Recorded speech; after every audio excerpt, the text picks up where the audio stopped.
So now that the recording's in progress, you may notice that we are recording our meetings for putting it on for public consumption later on the website. That's one of the things I need to bring to your awareness. So please stick your mobiles onto silent. Be on mute on your microphone if at all possible, because it avoids feedback.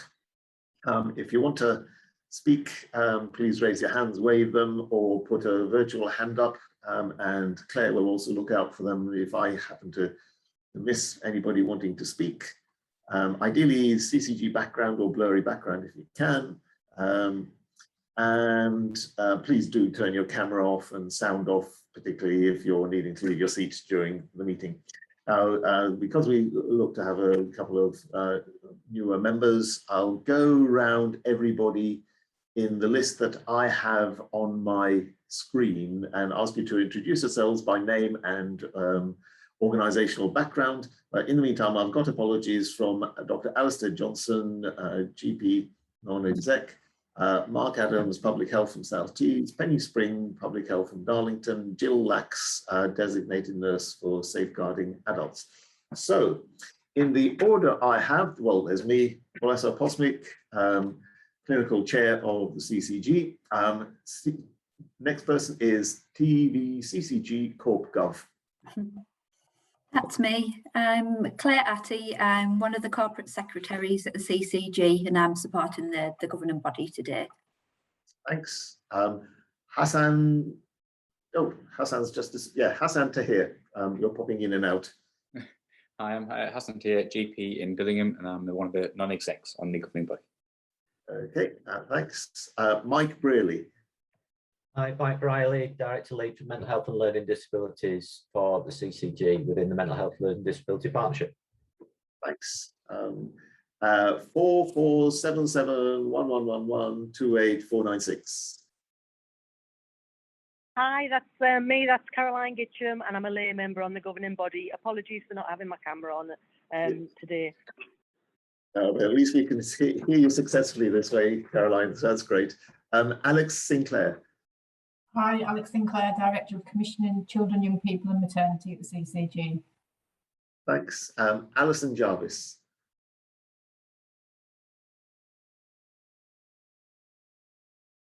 Alison Jarvis. Yes, sorry, yeah. Apologies for not having my camera on. I will put it on my lunch.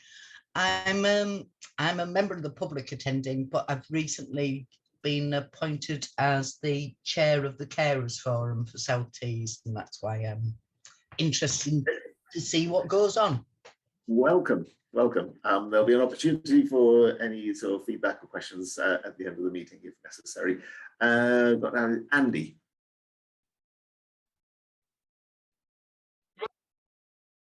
Well, you're on mute, Andy. Hi everyone, I'm Andy Mackay. I'm the independent member for the CCG and I look after the Quality Committee. Craig Blair. Thanks, Pos. I'm Craig Blair, Director of Commissioning for In-Hospital Care Planning and Performance for the CCG. Thanks. David Emerton. Hello, I'm David Emerton. I'm a Secondary Care Doctor on the governing body of the CCG, which is a non-executive role. Thanks. David Gallagher. Thanks, Pos. Afternoon, everybody. I'm David Gallagher. I'm the Chief Officer for the CCG. Thanks. Jackie Keane.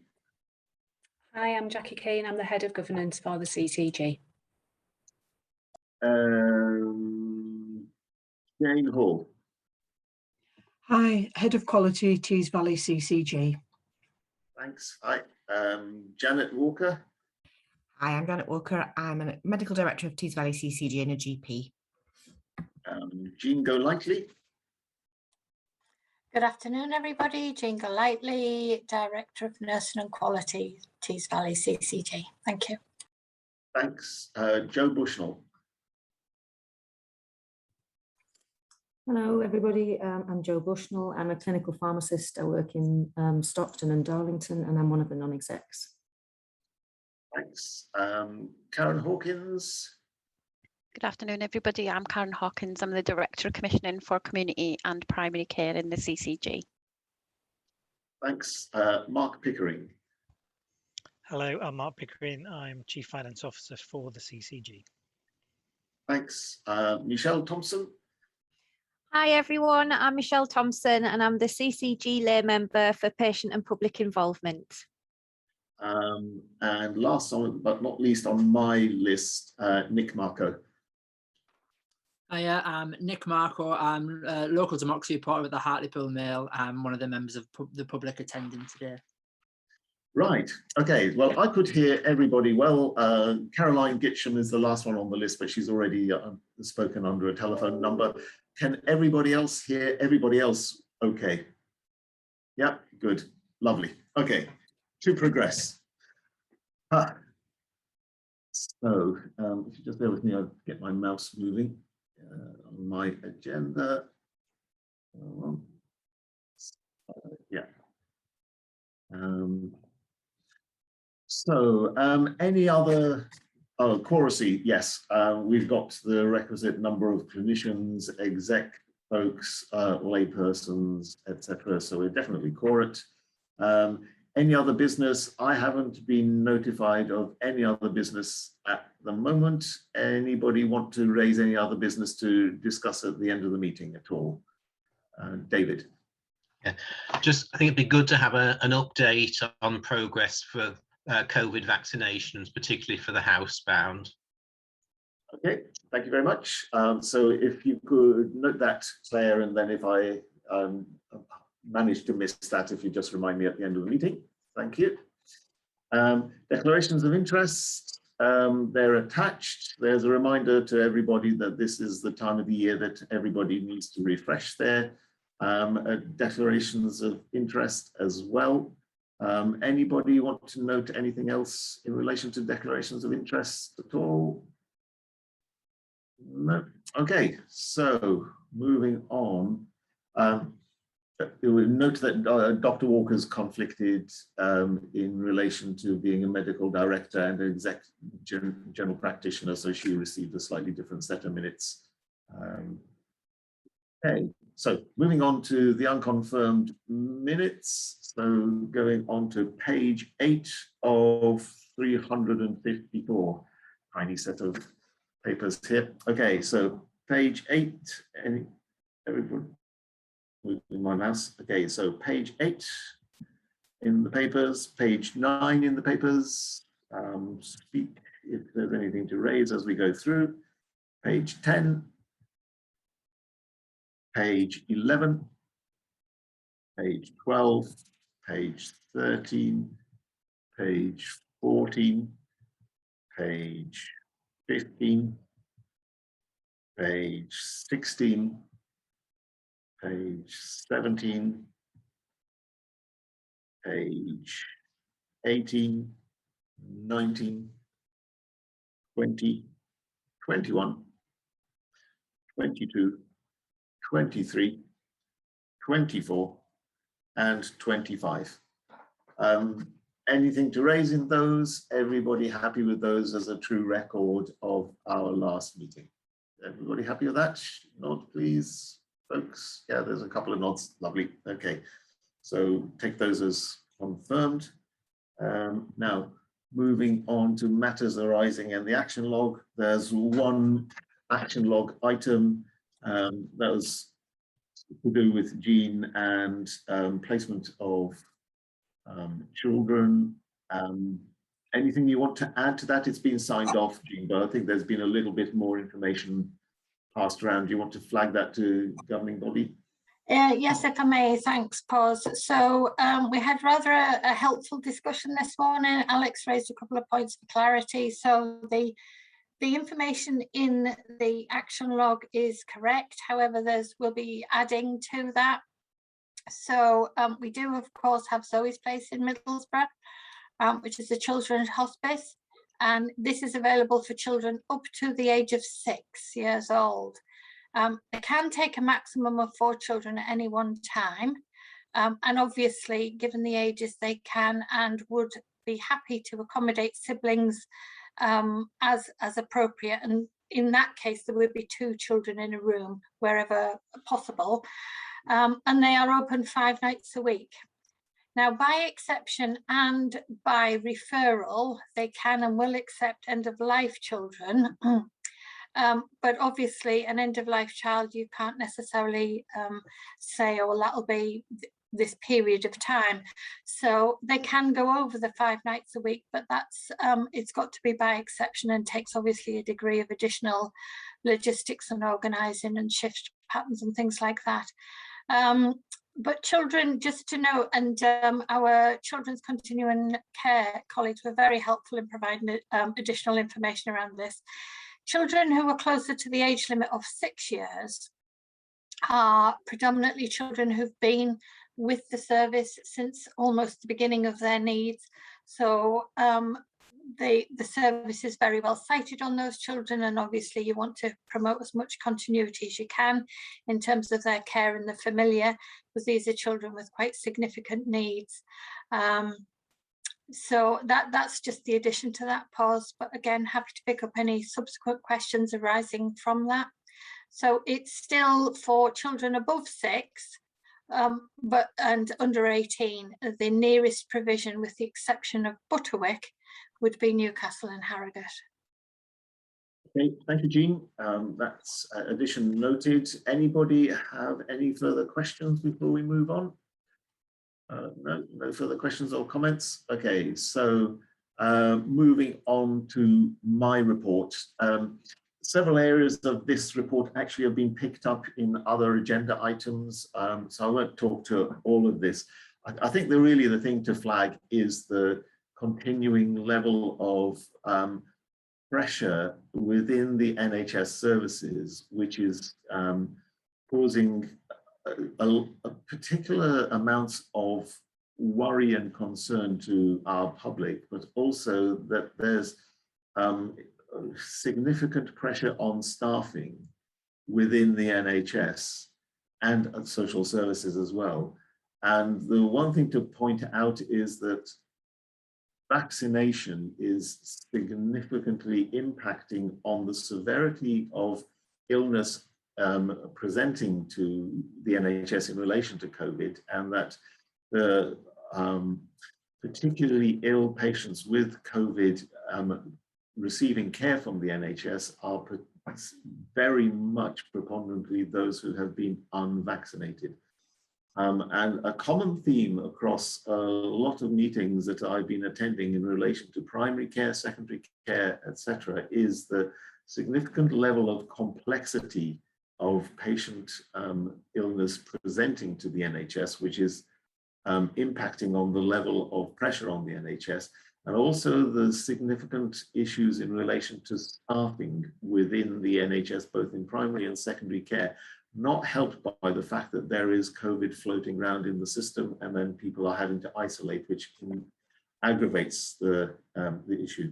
One other bit that I'll just particularly flag is that when we reach the item in relation to integrated care system, integrated care board later, is the interest and feedback that we've been receiving from our patient sources as to how the patient's voice and the carer's voice is fed up into the ICB, which is something that we'll reflect on when we get to our discussions on that agenda item.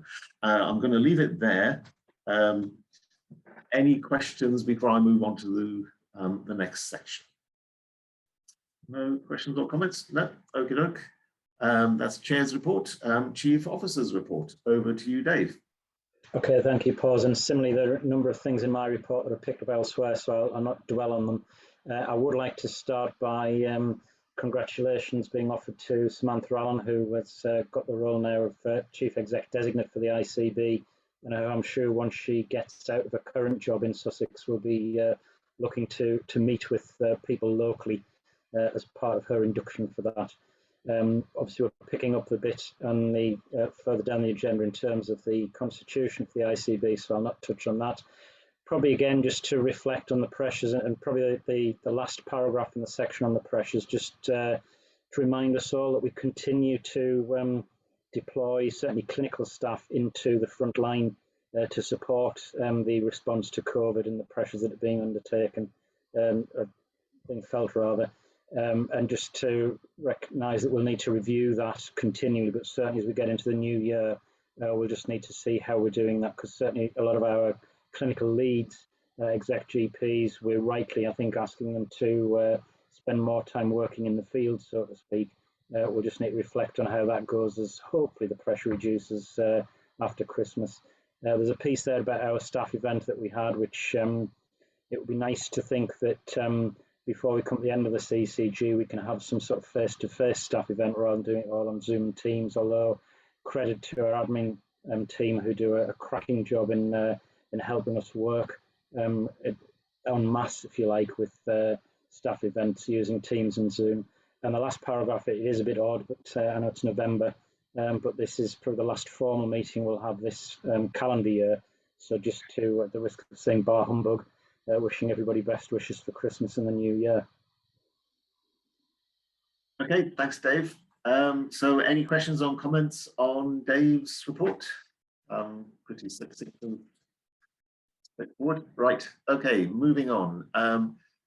Council members update from myself. Just to report to governing body that we did promise to our member practices that we would hold regular meetings, particularly in view of the fact that the CCGs morphing into the ICS/ICB to update them on the progress, the process, and allow them any opportunities they want to ask questions. So we had a meeting a couple of weeks ago as part of this regular process, where particularly Dave provided update onto what's happening in relation to the ICS formation, followed by a question and answer session. And we particularly flagged that the constitution was about to be put out for consideration by CCGs. This is an agenda item later on for us. And that it'll need to go to NHS England by the end of November. So our governing body timing has been very good, but it also allowed our member practices an opportunity to comment on the constitution if they so wished. We did flag that discussions are taking place how the primary care voice would be heard within the ICS structure, and particularly how clinical leadership would work within the new structure. And we did flag the fact that from an executive clinician point of view, there would possibly be a process whereby the medical director for the ICS would then link with other colleagues in the wider structure, particularly because of the sheer size of our ICS, that they would probably need some support from other clinicians within the structure to function. And Janet Walker and Neil O'Brien are further leading discussions in relation to clinical leadership, particularly from the executive side in the ICS.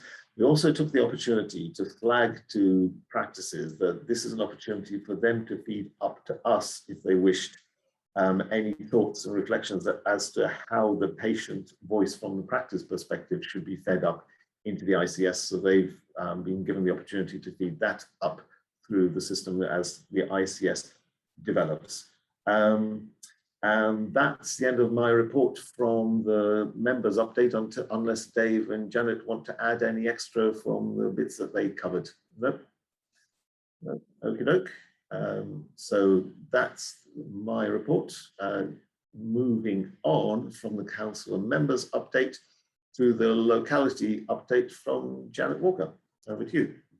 Thank you, Pos. And actually, when preparing what I was going to raise today, did look at the minutes as to what I'd raised in the last locality update, and not surprisingly, I suspect, what I'm going to say is very similar to what we raised last time. That's already been covered, that we know that the ongoing demand for urgent services still remains exceptionally high, as well as the need for us to appropriately manage and support our patients with long-term conditions, recognising that we're doing all this alongside COVID, and delivering business as usual, as well as the backlog for those patients who've obviously had procedures and treatments delayed as a result of dealing with the COVID pandemic. So all those elements are still ongoing, and primary care continue to experience severe staff shortages at times of a COVID outbreak or COVID-related illnesses amongst their family or indeed themselves. But that said, that they are also continuing to participate in the vaccination programme, which obviously we'll touch on in the any other business pause. Sorry, I had to really leave to take the doorbell. I think we did touch on last time with regard to the elements of abuse occurring in primary care and the significant concern that was causing many of the staff in a primary care environment. NHS England have further acknowledged this and have provided some further support to practices, as well as practices, wanting to support each other. And yes, we are very grateful that a lot of our patients have also wanted to support us in this endeavour, which is obviously much appreciated. But I do entirely understand the ongoing frustrations from a patient perspective with regard to complexities of accessing services that are providing services in a different way. And indeed, one of the things I wanted to raise today was with regard to the work NHS England are doing with practices around winter access and supporting practices to try and adapt to the challenges of providing services in the way that everyone is needing to do alongside COVID. Some significant challenges with how we work through these elements, but that work is ongoing. And as we all brace ourselves for a potentially challenging winter, it is going to be a time of system working where we all recognise the pressures that different members of the system are experiencing and try to make sure that we work together to minimise the impact on patients. And that's probably all I would say at this point, because I'll pick up the vaccine bit in any other business, if that's okay. Yep. That's lovely. Thank you, Janet. Any questions or comments, observations? No, thank you very much, Janet. That's your report noted. Moving on in relation to reports, patient and public involvement report, over to Michelle. Okay, thanks, Pos. I think first of all, the Northern CCG Joint Committee, as a lay member, I always find this committee really interesting because obviously it covers the whole of the North East and North Cumbria. And we had an interesting presentation about the system approach to preparing well for surgery. So as I said before, it's always interesting because it's looking at ways in which the future, in what the future is going to look like, and just to ensure that patients aren't left behind, especially those that are waiting for surgery, and how best to get them into the hospitals and recovering as well. There was also research and evidence annual update, which was interesting. And then the rest of the meeting was about the Integrated Care Board's draft constitution, which is obviously going to be covered later on. So if we go down to the CCG's patient groups, so South Tees held an engagement exercise with, holding an engagement exercise with children and young people, both generally and in the context of special education needs. This survey has also gone out across the Tees Valley as well. Hartlepool and Stockton have been looking at lifestyle changes that could benefit your health and well-being and the environment, and they held a stall at an event in Stockton, and also looking at new volunteer handbooks. And Darlington as well are also aware of the children and adult hearing engagement exercises that are happening across the Tees Valley, and just ensuring that all of the patient groups are able to ask people to take part in the survey, and also Healthwatch has been asked to do that as well. And also the volunteer handbook is just looking at ways in which we can encourage more volunteers to get involved with the CCG going forward in the new way of working, and how people will be able to interact with commissioning and make their views known. So that volunteer handbook should hopefully help with that. Looking at Healthwatch updates, right the way across the Tees Valley, the health watches are all talking about NHS dentists and how difficult it has been for patients to access. Across the North East and North Cumbria, it's also a problem as well. And so the Health Watch networks, that's 13 of them across the region, are actually looking further into the accessing of dentists. And that piece of work is going to start just before Christmas. Because it is a problem in Darlington, for instance, and this is to declare an interest because I am the CEO of Healthwatch Darlington.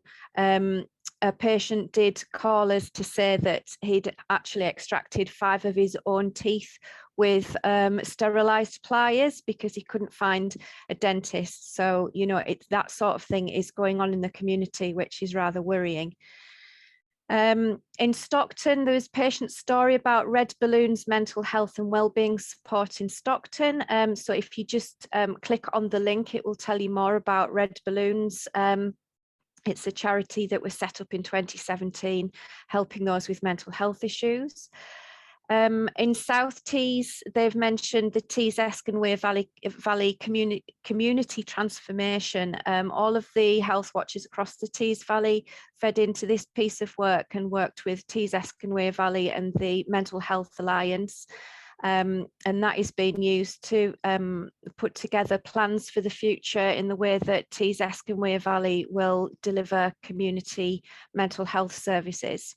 There's also individual reports as well that will be coming out soon.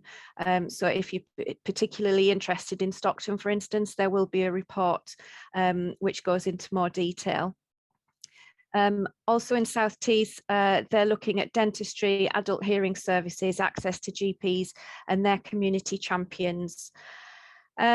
Word on the street, again, it's dentists and access to GP appointments. You can see if you read through the report what people are saying. And then moving on to Healthwatch Darlington, their suicide prevention tins distributed nearly 200 of the tins in the community, which is really good, going to all sorts of businesses, hair salons, places such as food banks, to help people who are working there to identify if somebody is in a vulnerable position on how to help them. And the tins provide that help and support to help them to help other people. Again, the Tees Esconway Valley Community Transformation Report, there's a link to it there. Youth Watch have been busy with the Healthy Eating and Exercise Project, another link to that report there. And they're also looking at child to adult transition into care services, from care into adult care services. So it's something that they're trying to raise awareness, and they're putting lots of resources together for that. The Maternity Experiences Report, this is maternity services in general have been under great pressure and strain. This is a particular report in Darlington, but there is also worries across Tees Valley and the northeast and North Cumbria. So you may well have seen some coverage in the news about that as well.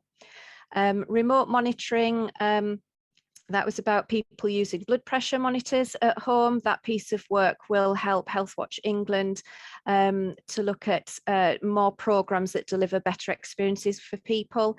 And there's also a report from the LGBT community that will be coming out in the next week or so.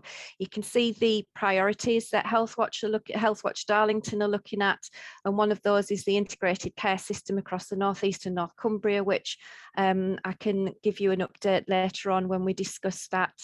And again, word on the street, 45% of recent inquiries, and that's just in the last month, has been regarding lack of access to NHS dentists.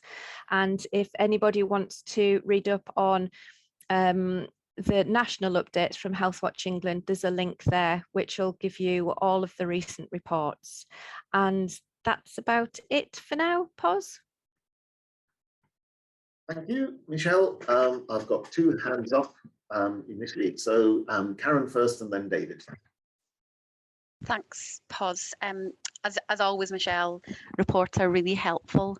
And I thought it would be also helpful to provide governing bodies some reassurance around a number of the areas that have been highlighted, because although really worrying some of the concerns that have been highlighted, I thought it would be helpful to assure some of the work that we are undertaking, both in relation to dental access and GP access. I'll start with dental access, and I'll start with, although the CCG aren't the responsible commissioner for dental access and dental services, that still remains with NHS England. We're obviously working very closely with NHS England due to the concerns that have been raised by a number of local authorities and by Healthwatch. We have provided the NHS England commissioners details to the respective health watches and local authorities that have contacted us. but I thought it would be helpful, particularly as this is a public meeting as well, is to provide an overview of the sector in terms of how they've responded to COVID. From a dental perspective, they have faced significant challenges during the pandemic. Those of you that are on the call may already be aware that dentists do provide a high level of aerosol generating procedures, and those procedures increase the likelihood the likelihood of the spread of COVID. Therefore, during the COVID pandemic, dentists have had to comply with nationally mandated COVID-19 operating procedures, which have mandated the reduction in capacity available to be prioritised to those that are seeking urgent dental care or for those in greatest clinical need due to the risks around the spread of COVID. That has resulted in a reduced number of appointments within dental practices locally, and NHS England are working really closely with NHS dental providers themselves to explore the opportunity around how we improve access whilst we're still in the midst of a pandemic. COVID is still here. Unlike GP services, I think it's also helpful for the committee to recognise, unlike GP services, NHS dentists and the regulations don't require patients now to be registered with dentists, and practices and dental practices operate on a demand-led service, with dentists now only being responsible for patients where they have an open course of treatment. Therefore, they have no contractual requirements for ongoing regular care that used to happen under registration, and that changed a number of years ago. But the problem locally in trying to ensure that individuals, particularly those that are seeking urgent dental care, and that awful story that was in, that you've advised us of, Michelle, there around a patient having to extract their own teeth. If patients can't access a local dentist, so they should try to access local dentists for urgent dental care. And if they're not able to, the 111 service should be contacted, and they will put patients through to an emergency dental care provider that would be able to undertake that emergency dental care. So there is urgent dental care available. It's just making sure that patients are aware on how to access that. And that's why we've been liaising with the local authorities, with Health Watch, to make sure that they're aware of that from a clinical perspective and a patient safety perspective, obviously. So I thought it would be helpful to reassure committee we are cited on it. We are working with NHS England to try and ensure that we've got up-to-date information, or when the information changes, and to provide that to respective authorities so that they're also able to support patients for dental care. So that's the dental bit of access. I'll pick up. Thanks, Carol. Yes. Carol, sorry. There's a little bit of sort of feedback from your microphone. Would you be able to sort of just slightly lower it so it doesn't catch your direct breath? Have a go on the next section now. Thanks. No bother. I'll not heavy breathe down my microphone. Is that any better? Yeah, it is, but you'll need to raise your voice slightly to compensate for the back of the microphone. Yeah, so, no-win situation. I'll put my singing voice on then, Paul. You'll probably hear me right down the office now. So in relation to GP services, obviously the pandemic also led to unprecedented demand, which is still continuing for GP services. And GPs also had to put in place social distancing measures and other infection prevention control measures at the outset of the pandemic, and those remain in place. Practices obviously have moved to adapt into a new way of consulting patients. So they have video consultation, e-consultation, and enhanced telephony consultations. But due to moving to this way of working, obviously there are only so many phone lines in and out of practices, and that has caused some increased pressure within practices and for patients to get through to practices. Practices across our area do still remain open, and they do have infection prevention control measures in place, and should still be seeing patients where it's clinically necessary face-to-face. But despite all of the challenges of the pandemic, the GPs have been absolutely committed to maintaining vital primary care services.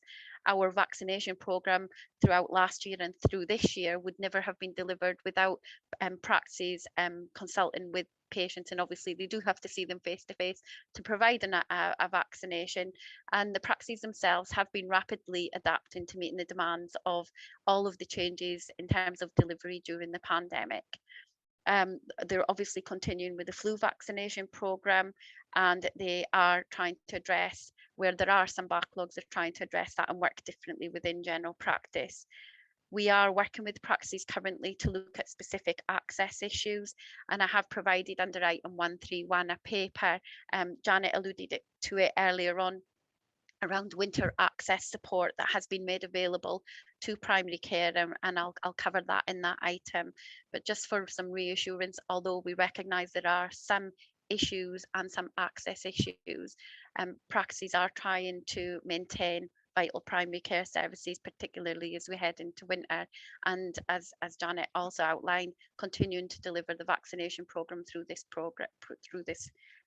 process. So it was just to provide you some reassurance from a governing body perspective in relation to those two areas that were particularly highlighted within the report itself. Thanks, Karen. I think it was David next, and then I also saw Dave's hand up briefly. So David, over to you. Thanks, but Karen has answered my question, which is about dental services. Thank you. Okay, thanks. Dave, do you want to come in at all? No, thanks, Pos. Karen's covered that much better than I would have, so thank you, Karen. Hassan?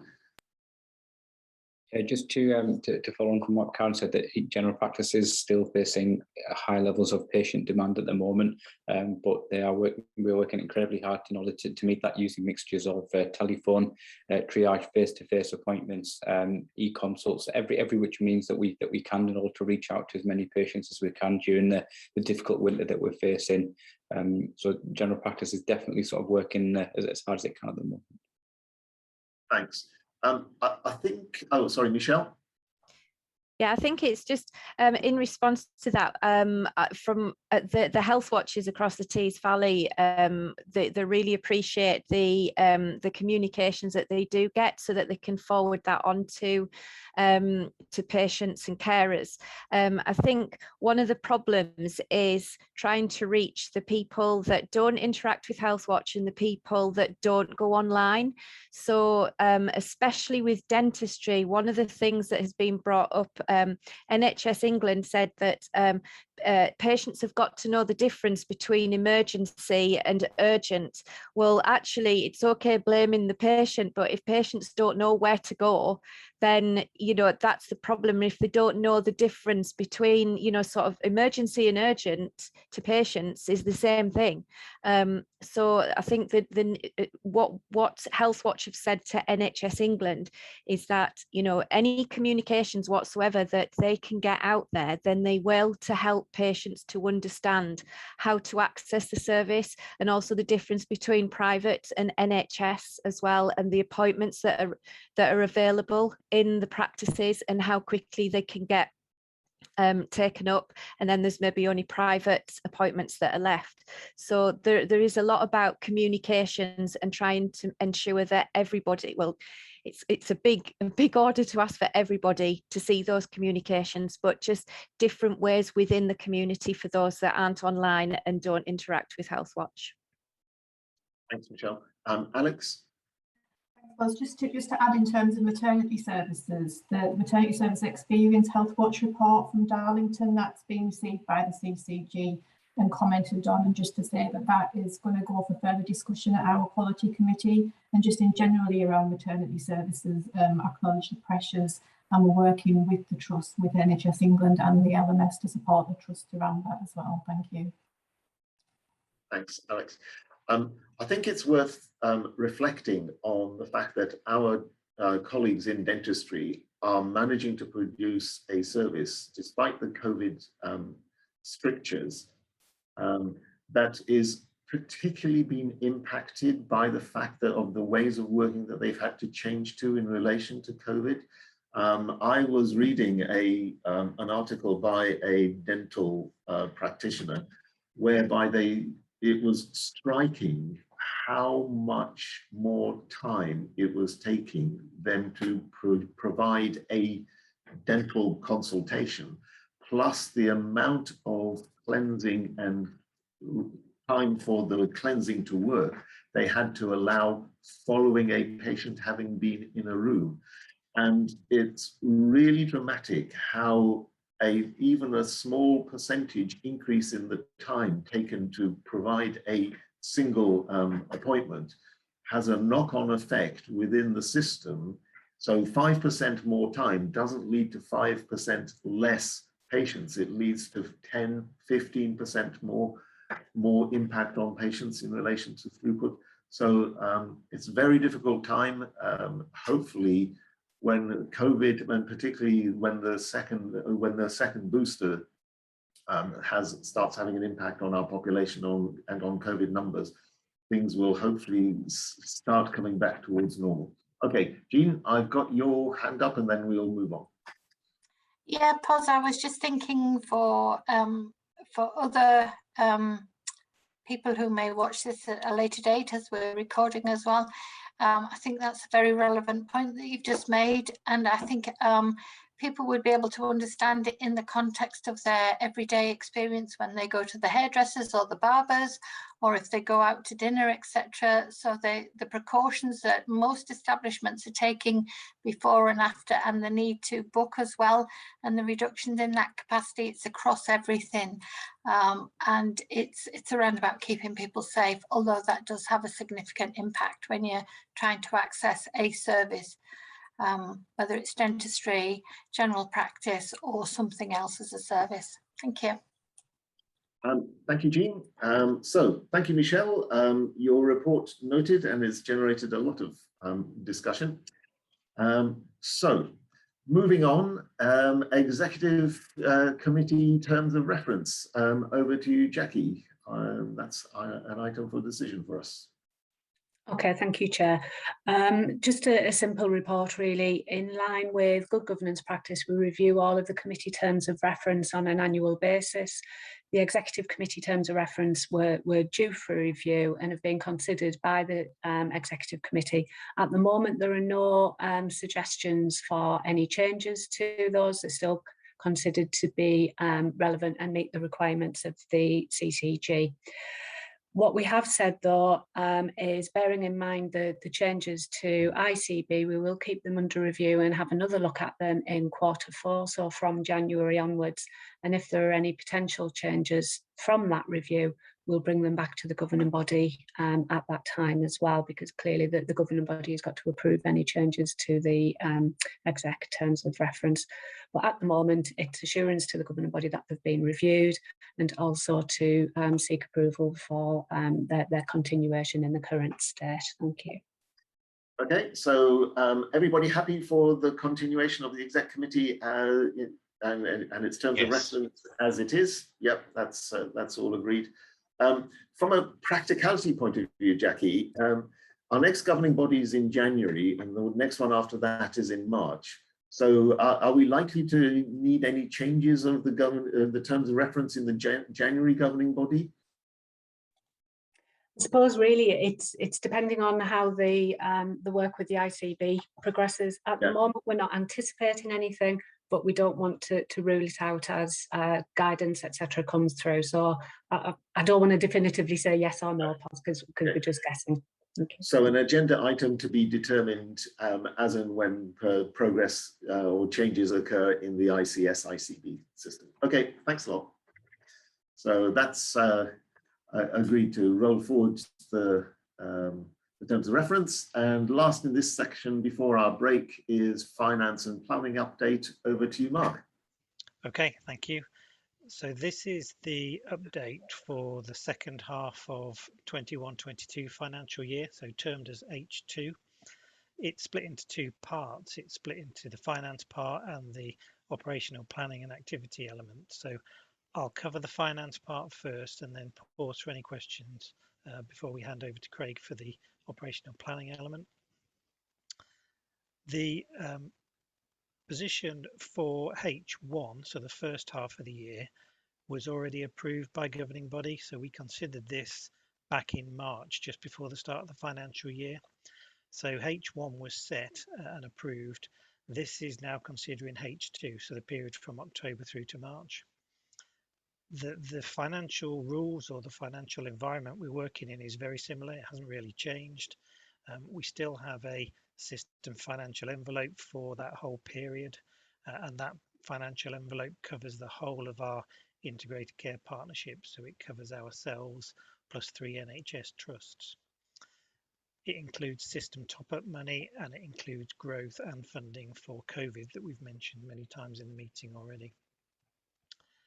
When we prepared this report a week or so ago, we were waiting for final confirmation of the financial plan. So at that stage, at the time of writing, it was in draft.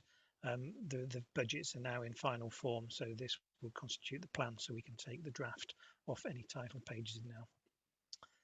The proposed financial plan for H2 shows a surplus for the CCG of just over 4.6 million.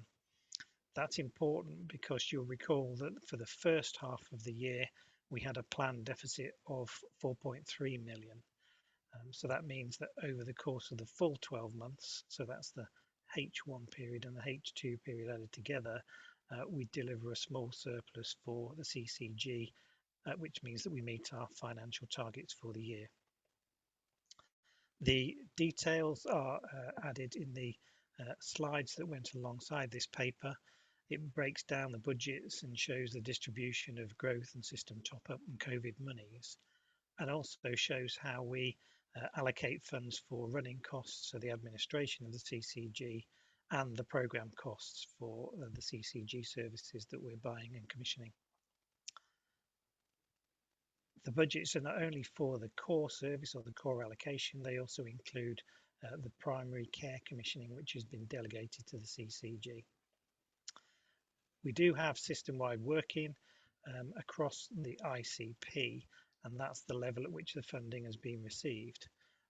But we mustn't forget that we still work as part of that wider North East and North Cumbria ICS, and that's a key factor in terms of us delivering a financial position for this year. In the additional pages attached to the report, on page 60, there is a breakdown of the CCG allocations that shows the various elements that add up to around 704 million for the second half of the year. And on page 62 are the revenue budgets themselves that show a breakdown of around about 700 million for the various elements of commissioning and running costs of the CCG. The other slides that are included attached to the pack are part of the assumptions that we've made in terms of generating that plan for the second half of the year. So I think it's a positive message in terms of planning for a balanced position for the CCG and some recovery. But I think it's important to note that this looks at the current financial year, 21-22. There's still a bit of uncertainty around funding levels for 22-23. But at this stage, we still think that there's a financial challenge for the CCG in its underlying position. And so work has commenced and is underway in terms of recovery planning work for how that might look in future years. But certainly a positive plan for this year. So happy to stop at that point and take any questions before I hand over to Craig. Okay, so any questions or comments? David? Thank you for that. It's great we're making balance. Just moving forward, I was wondering where the foundation trusts stand, whether they're likely to be overspending, and if so, that would suggest for the future that will be a challenge as they move forward. So for the second half of the year, there is still some pressure in foundation trusts. You're right, David. And as we move forward, it really depends on some clarification on that funding uncertainty. So they're facing challenges around delivery of COVID responses, ongoing vaccination requirements for their staff, and just responding to some of those urgent and critical care pressures in the system. So it is quite tricky for our provider colleagues at the moment, both in acute services and in mental health. So we're not clear yet is the short answer. I think we're waiting for some clarity for next year's funding. Thank you. Mark, I've got one question. Across the system, there are pressures in relation to staffing generally. If by some wonderful chance, trusts and practices across the system were to be able to recruit the levels of staff they really are wanting, is that a risk to the system at all, to our financial position in relation to planning? If, without being flippant, if we were able to knit additional staff in the short term, then the immediate response would be, yes, it would undoubtedly increase our costs significantly across the whole system, across providers and commissioners. And that might represent a challenge. But in reality, there is that time lag we know of determining the number of staff required and then being able to recruit them and retain them. So that is having a beneficial impact in the short term. But our providers have flagged the fact that they are continuing to search for staff, and where successful, it may cause some pressure going forward. But it does link to that uncertainty around future funding, which we're waiting for. Thanks. Jean? Can you hear me?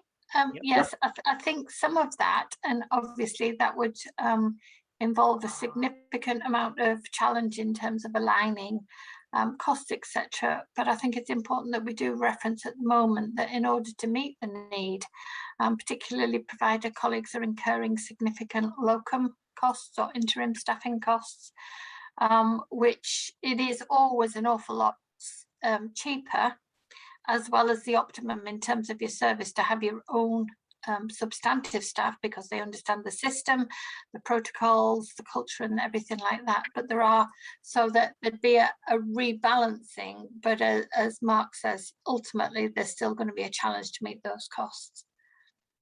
But we would save money on the locum interim costs. Thank you, particularly for clinical staff. Okay, thanks, Jean. Okay, so Mark, now to Craig, yeah? Yes, happy to hand over to Craig at that point. Thank you. Okay, over to Craig. Cheers, Mark, and thanks, Pos. So I'll take you through where we are in terms of our operational planning submission, which follows on from the work that Mark and finance colleagues have done around the financial plans. The process this year has been quite different to that which we've followed in previous years, and there's actually no ask of the CCG to sign off on activity plans. So the asks this year around noting plans that are being submitted on behalf of our ICP and ultimately as an ICS, which have been developed via our providers. So the activity plans are a summation of the providers that constitute our ICP. It just so happens that the South ICP is coterminous with the Tees Valley CCG. In terms of where we've got to with our plans, we'd originally expected to produce a suite of plans that would be submitted alongside the finance returns, and we'd worked towards the 3rd of November deadline for that. Unfortunately, there's been some delays and some additional national process around the allocation of additional investment funds that are targeted towards the acute hospitals to support elective recovery. And as a result, over the weeks between the 3rd of November and now, there's been further resources released to our providers, which has meant they've been able to go a little bit further in terms of their elective recovery, meaning that we've had a constant process of reviewing and updating the activity plans that sit alongside the financial plan Max just talked through. So hence the reason why the operational plan presentation was shared yesterday rather than with the papers, so apologies for that. What I was hoping to do then, Pos, just talk you through the first 2 slides, really some highlights around what we're asking from the governing body today and the key headlines from the plans themselves, and then take any questions. I wasn't going to go through the full pack of 19 slides, which I'm sure you'll be relieved to hear. Just in terms of some highlights, what we try to do is provide a comparison of where our ICP is across the region in terms of where other ICPs and other provider organisations have landed. So in terms of activity levels, outpatients and elective activity, we are broadly in line or slightly ahead of the ICS position. In terms of non-electives, we're seeing increased non-electives over the baseline year of 1920, but slightly behind the expectations for the whole of the ICS, so slightly less non-elective activity coming in. And a slightly lower position in terms of the number of completed RTT pathways, that's the referral to treatment pathways, in essence, elective clock stops that take place within the Tees Valley. In terms of our waiting times, we're expecting a reduction in the number of 52-week waiters and a reduction in the number of 104-week waiters. And in the Tees patch specifically, we're expecting to eliminate any 104-week waiters, which is a real positive. There is a degree of risk associated with that plan because it's predicated on the joint working that we've got in place between some of our trusts at the moment, the movement of some complex spinal patients from South Tees to North Tees, continuing to maximise the use of the independent sector, and obviously the availability of theatres and critical care beds as we work through the winter period, which is something that needs to be managed on an almost daily basis. It's probably worth now just highlighting some of the key differences or points of issue in the plans that we've submitted. So in terms of the activity, there is a slight difference between the positions for both North and South Tees Trust. That's predominantly because of the starting positions of both organisations before we headed into the pandemic, and subsequently what that's meant in terms of waiting times, etc., as we've traversed the last 12, 18 months. So you will notice different rates of recovery across North Tees and South Tees. The pack also includes detailed information around where County Durham and Darlington Foundation Trust is. Clearly, we've got a large cohort of our patients that are serviced by that hospital, but the hospital isn't managed through this ICP. So it's a slightly different arrangement in terms of how we report and present the plans for County Durham and Darlington Foundation Trust. In terms of cancer, there's a significant backlog of patients waiting in excess of 62 days for treatment across the North East and North Cumbria ICS. There is work ongoing with all providers to make sure that that backlog's reduced, and there is good progress made towards the end of March, but there are still a cohort of patients that we expect to be waiting in excess of 62 days by the end of this financial year, and the efforts to reduce those and deliver against the operational standards will continue into future years. I think it's also worth highlighting some of the plans submitted around primary care appointments and primary care capacity, and highlighting the fact that the approach used is an ICS-wide model that looks at historic levels of GP activity and then makes some estimations based on the number of additional appointments required to support things like the booster vaccination programme.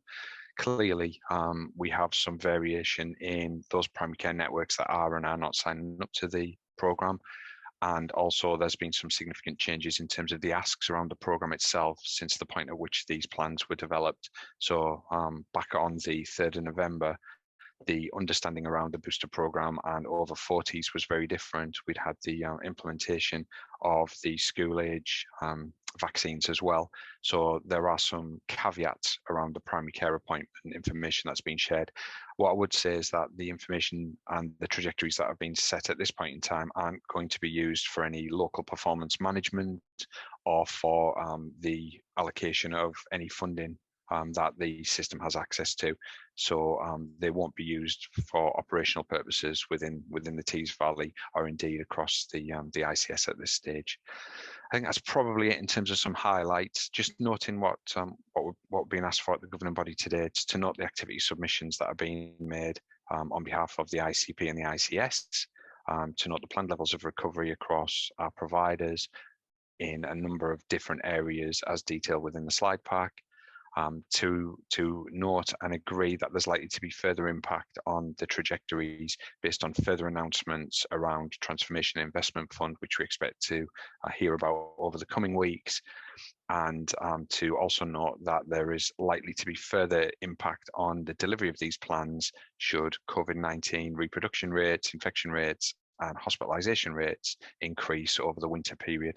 And I think that's it. I'd be happy to take any questions, pause if anybody's got any. Okay, thanks, Craig. Any questions or queries or observations? The one thing that I'm taking from this is that pretty good progress is being made in relation to the cancer backlog to get back to the 800 patients waiting out in February 2020, that we're 872 at the moment. And in our area, it's probably closer to the February position. So we're beginning to approach the place where some of the backlog is due to patient choice as to when and where and how they get seen, etc., which was one of the issues that we were sort of trying to encourage patients to get their treatment earlier before COVID started. I think one of the key concerns with that, Pos, is that we're not necessarily seeing the referrals that we would have previously expected at certain points in the year. So you can see that on one of the slides, there's actually a drop off on urgent cancer referrals, which we would normally see in the run up to Christmas anyway. But are we seeing, and have we seen over the course of the number of referrals that we would have anticipated? Are people coming forward and speaking to their GP and being referred in under the 2-week rule as they would have prior to the pandemic hitting? And at the moment, we're not 100% confident that is the case, and that's why there's various awareness campaigns taking place across the region. Yeah, absolutely, it's worth pointing that out. Thanks, Craig. Okay, David. Thank you, Craig, for that. The statistics do show high occupancies in the intensive care, both North Tees, but particularly South Tees. And I know COVID has been a big factor, but not the only factor. Just wondering, going forward, whether sort of nationally there was any sort of move towards increasing resources for critical care for the years ahead. Yeah, so certainly in terms of this year and the remainder of the winter period, some of the work that we've been doing around transformation investment funding is targeted at increasing critical care capacity within and across the whole of the Tees Valley. North Tees Hospital has actually received some confirmation of funding already, and we've got a number of bids that we're hoping will be supported over the coming weeks that would help increase capacity at both James Cook and over at Darlington Memorial Hospital. There's also been some significant work undertaken on the respiratory support unit at North Tees to increase capacity and make the ward more fit for purpose, which it's hoped will lighten the load on critical care, on the critical care bed base, should we see further increases in COVID admissions over the course of the winter as well. There's been some significant work undertaken by the Critical Care Managed Clinical Network in the Tees Valley to look at what our current and future needs are around critical care. And there's been a joint business case developed. I think it's the first time I've seen the 3 units come together and actually set out the case for what we require now and into the future as a collective. And that business case has been shared across the ICS, and any funding announcements or bids that are supported will take us in a step towards delivering against that business case. But at this stage, I'm not able to confirm that funding has been approved for either the James Cook site or Darlington Memorial Hospital. Like I say, that should hopefully come either this week or over the coming weeks before Christmas. That's great, thank you. Okay, thanks. I hope I've got it in the right order. So Hassan first and then Dave. In terms of cancer across the whole region, we're still seeing low levels of referrals, but particularly in Tees compared to the other regions in the northeast, and that's across all cancer groups, with the exception of colorectal, where with the introduction of FIT testing earlier this year, despite seeing low levels of referral, we're still seeing quite comparable rates of a positive cancer diagnosis. So that's been the introduction of FIT has been quite a success story in the northeast. Oh, thanks, Hassan. Okay, Dave. Yeah, thanks, Paul. Now, just a reflection, really, we shouldn't underestimate either the importance or the significance of these plans, but recognise as well the fine line that we're walking here, because these plans are predicated on things as we know at the moment. Hopefully there will be some extra finance coming that will help accelerate some of the achievement against the plans, but equally, as we rehearsed earlier on, there is the potential impact of future COVID waves having a detrimental impact on the quite good recovery thus far in terms of waiting lists. So we just need to be careful, and as commissioners we need to play a very careful game with all providers that we support and put pressure on them to deliver, but also are really cognizant of the pressures that they may well be under, and certainly are under at the moment because of staff fatigue, etc. So really important, but high stakes stuff, but we need to be aware of the pressures and what that might have an impact on this. Hopefully not, but we'll just need to be aware of it as a governing body, really. Okay, thanks, Dave. So in the absence of any other hands, everybody happy to approve the financial plan and the budget setting? Yes, there's nods around. We note the financial risks and mitigations in the plan. So we'll need to delegate some authority to the AO and CFO for tweaks and changes to that, particularly to meet with NHS England timelines. So everybody happy to do that if needed. You can always report back to us if there's any really significant items for the next governing body. So we'll get updates through routine finance updates to the governing body, and the latest information relating to planning and activity for H2 is noted. Okay, so thank you very much for that bit. That's that half of the governing body meeting. 10-minute break, folks, and then we'll start again at, well, not quite 10 minutes, quarter past 3. Okay, so 7-minute break, and then we'll restart a quarter of an hour later. Okay, thanks.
Having a quick packet of crisps and a quick drink.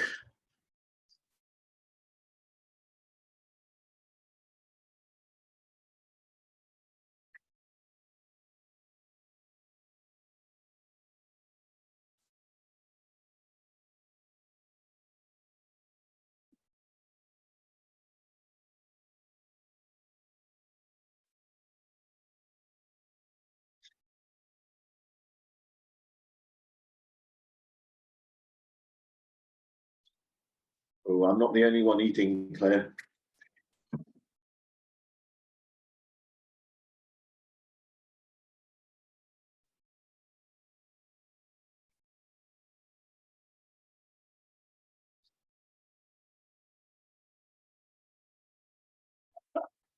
Everybody's coming back, licking their lips so actively chewing.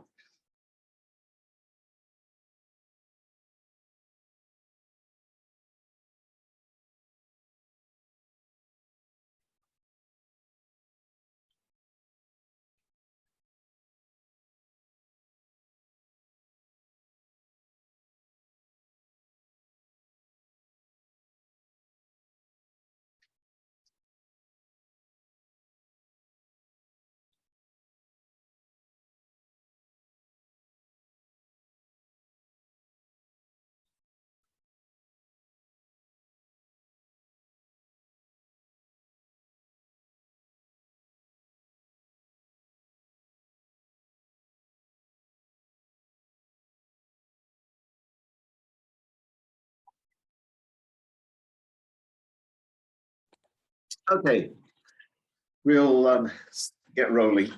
Finance report for the last 6 months. I take it, Mark. Yep. Oh yeah, sorry. Yeah, you're there. Right. Okay, so over to you, Mark.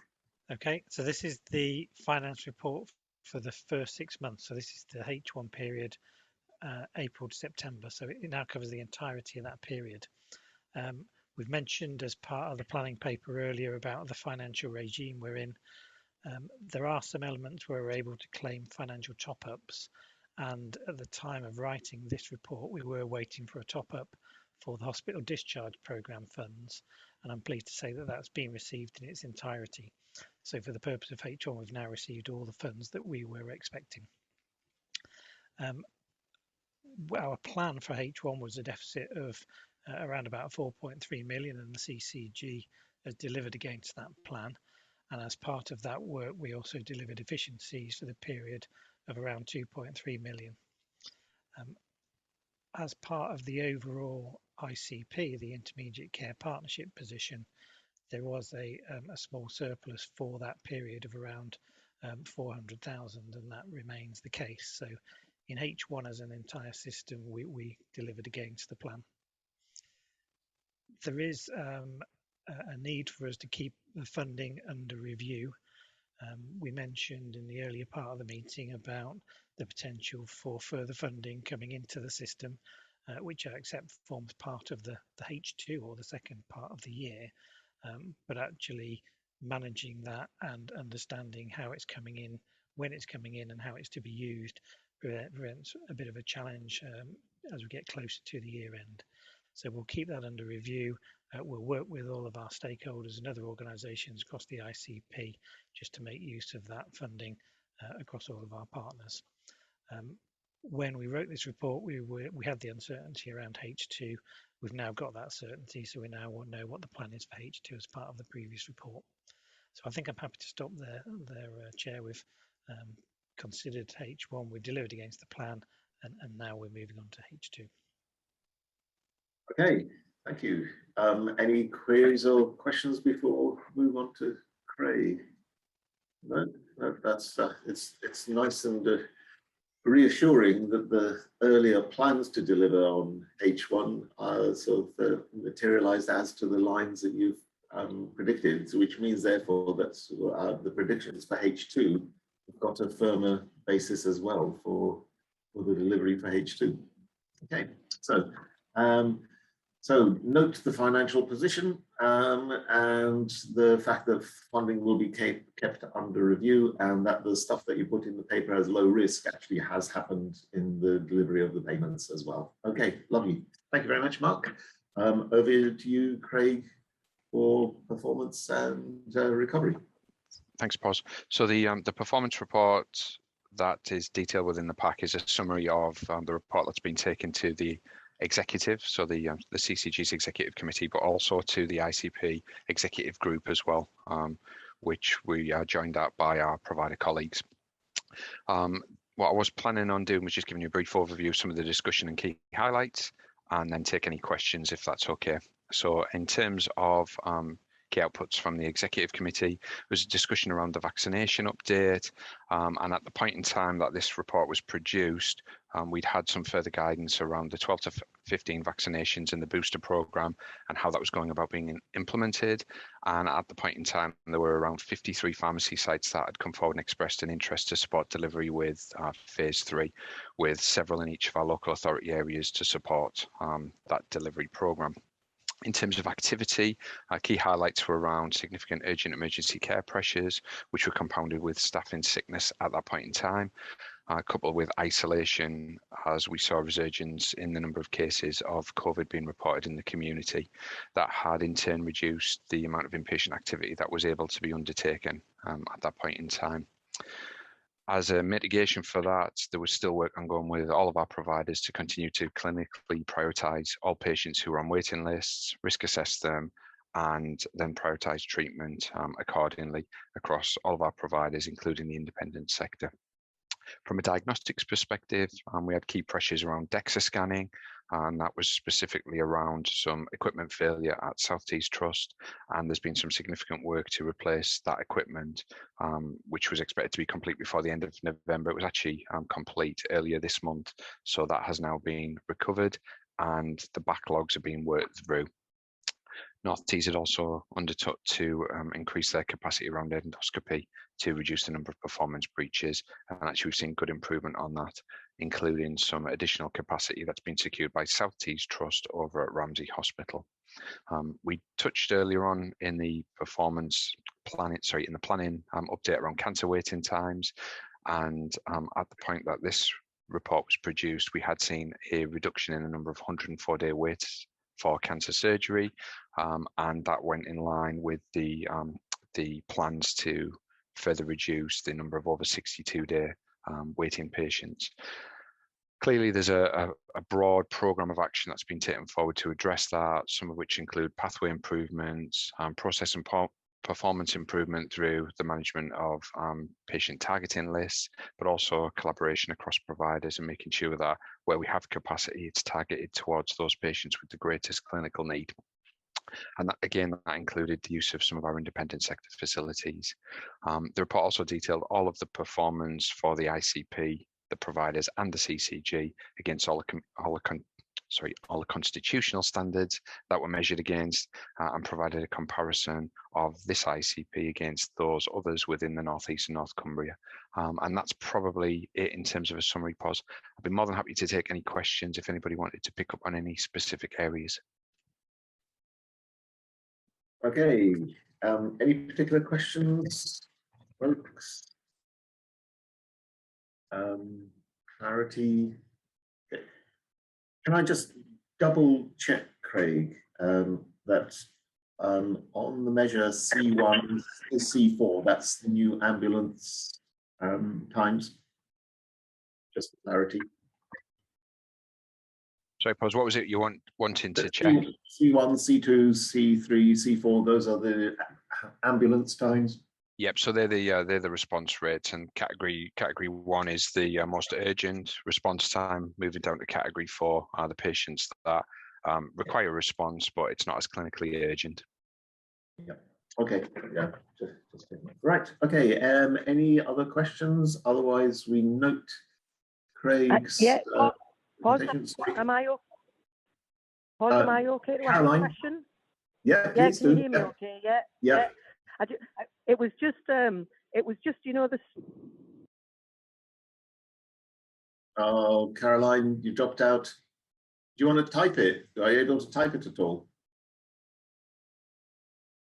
I think it was stranded patients. It was just trying to get a better understanding of the definition of that.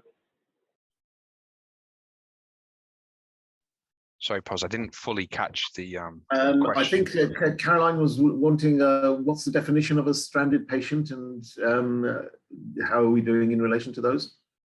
Yeah, so stranded patients would be those patients who were experiencing a hospital stay longer than they clinically need to be in a hospital bed for.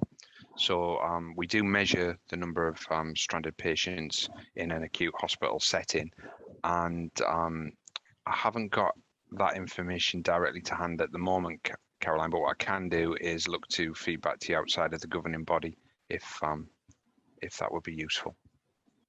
Yeah, I just didn't know if I was interpreting it right, because it says that I think it's 47%, and that's the average beds occupied by stranded patients. I thought, oh my goodness, that's exceptionally high.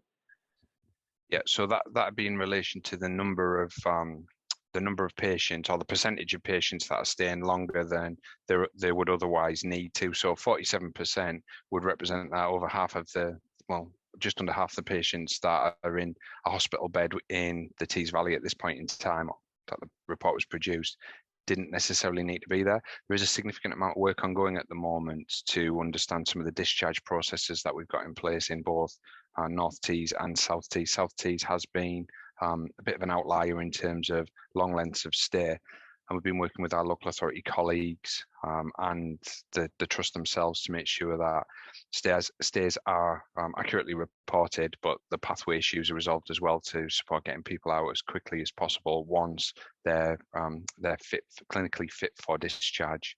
So that's something that's ongoing across the team at the moment. That's smashing. Thanks, Craig. Thank you. Okay, thanks, Caroline. Anybody else, observations or queries? No? Okay, so we note your report, Craig, and note the areas where you're paying particular attention. Okay, thank you very much. Moving on to Jean and quality and safeguarding report. Hi, hello. Thanks, Pos. I'm not proposing to go through it really. I'm happy to take any questions if there's any key concerns, but I think the front sheet gives you a really good summary overview. The meeting that I've referenced in terms of the loss to follow up with the coup, that was a very helpful meeting, much greater understanding of the Trust's approach to this. And we have invited him to the January Quality Committee for the Tees Valley to talk about the Trust's work in terms of that, but also it builds upon the regional approach. Colleagues will remember that we were the first on Tees Valley to begin to flag this as an issue. Subsequently, it's become a much wider awareness of this issue across the region and also nationally. And also under TUV, we are expecting imminent notification of the CQC inspection report for TUV. This will probably be within the next couple of weeks, but happy to take any questions from colleagues. I do think a number of the points that we do reference in terms of the quality are covered under particularly performance pressures as well. So you've got maternity pressures, things like that. Any questions?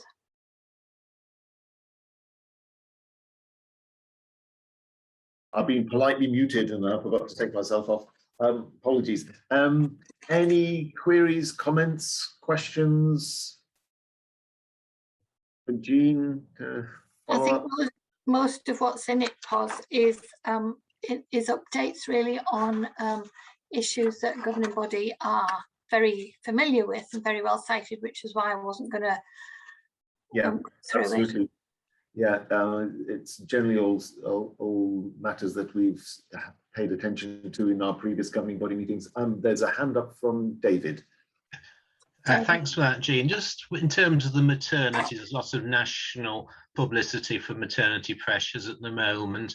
locally, how much do we think is staffing issues as opposed to sort of size of facilities and demands, and probably more importantly, what actions are being taken to improve matters? Thanks, David. So I've asked a similar question, so it's not unreasonable to assume that following a significant periods of lockdown that we may actually expect to see more pregnancies, and that hasn't been the case. So the pressures in the system are arising from staffing. So you've got staff who are on sickness absence due to COVID, staff who are on sickness absence recovering from COVID, staff who are having to self-isolate, etc. You've also got the significant impact of the whole system pressures on staffing absences.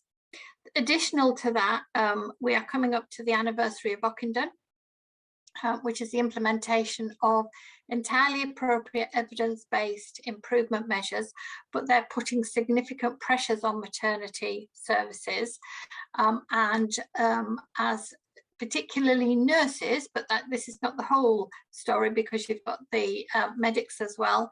That it's susceptible to that demographic where people can retire at 55, which exacerbates those pressures again.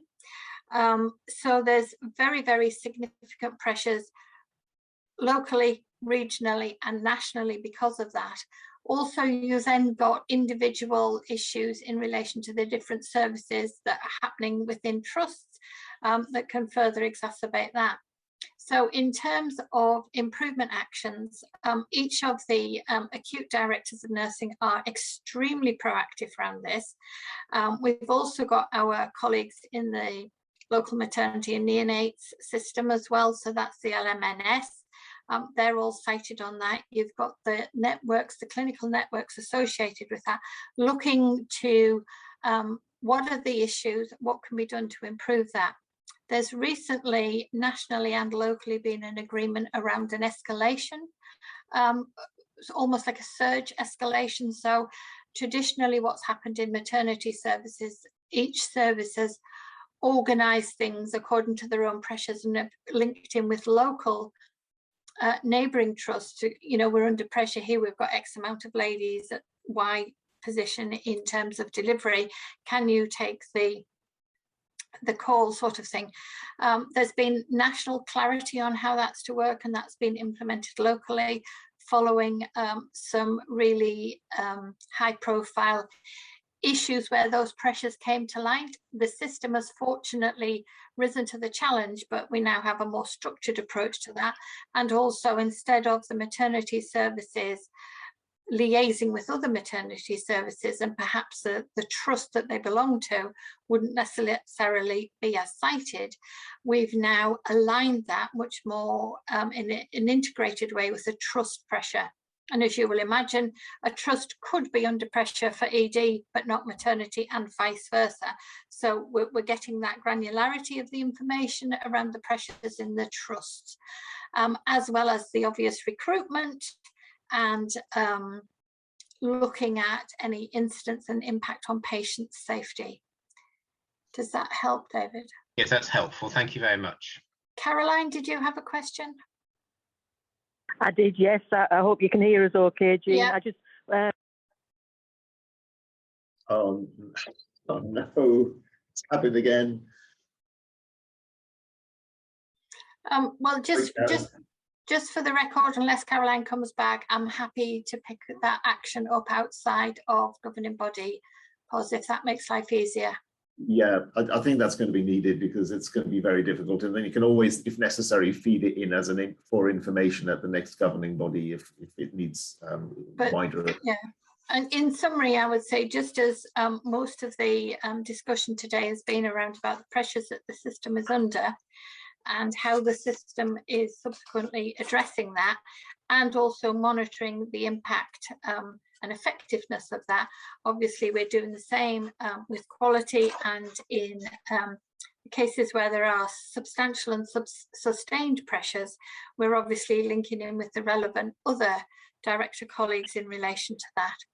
but also what we do have, and we've talked about this numerous times at this meeting, there is a regional quality surveillance group as well. So we do not so much escalate as in, oh dear, we've got a problem, please can you help us, but more escalate in terms of for awareness. This is an issue here. Has anybody else got an issue? It might be coming to a place sometime near you soon. So again, that collaborative approach with the learning and the sharing of that learning. Thanks, Paul. I've just got one little quick follow-up query. It's more safeguarding related. It's the end of your report in relation to looked after children going missing, and that there's been a sort of a touch of an increase in that, and that there are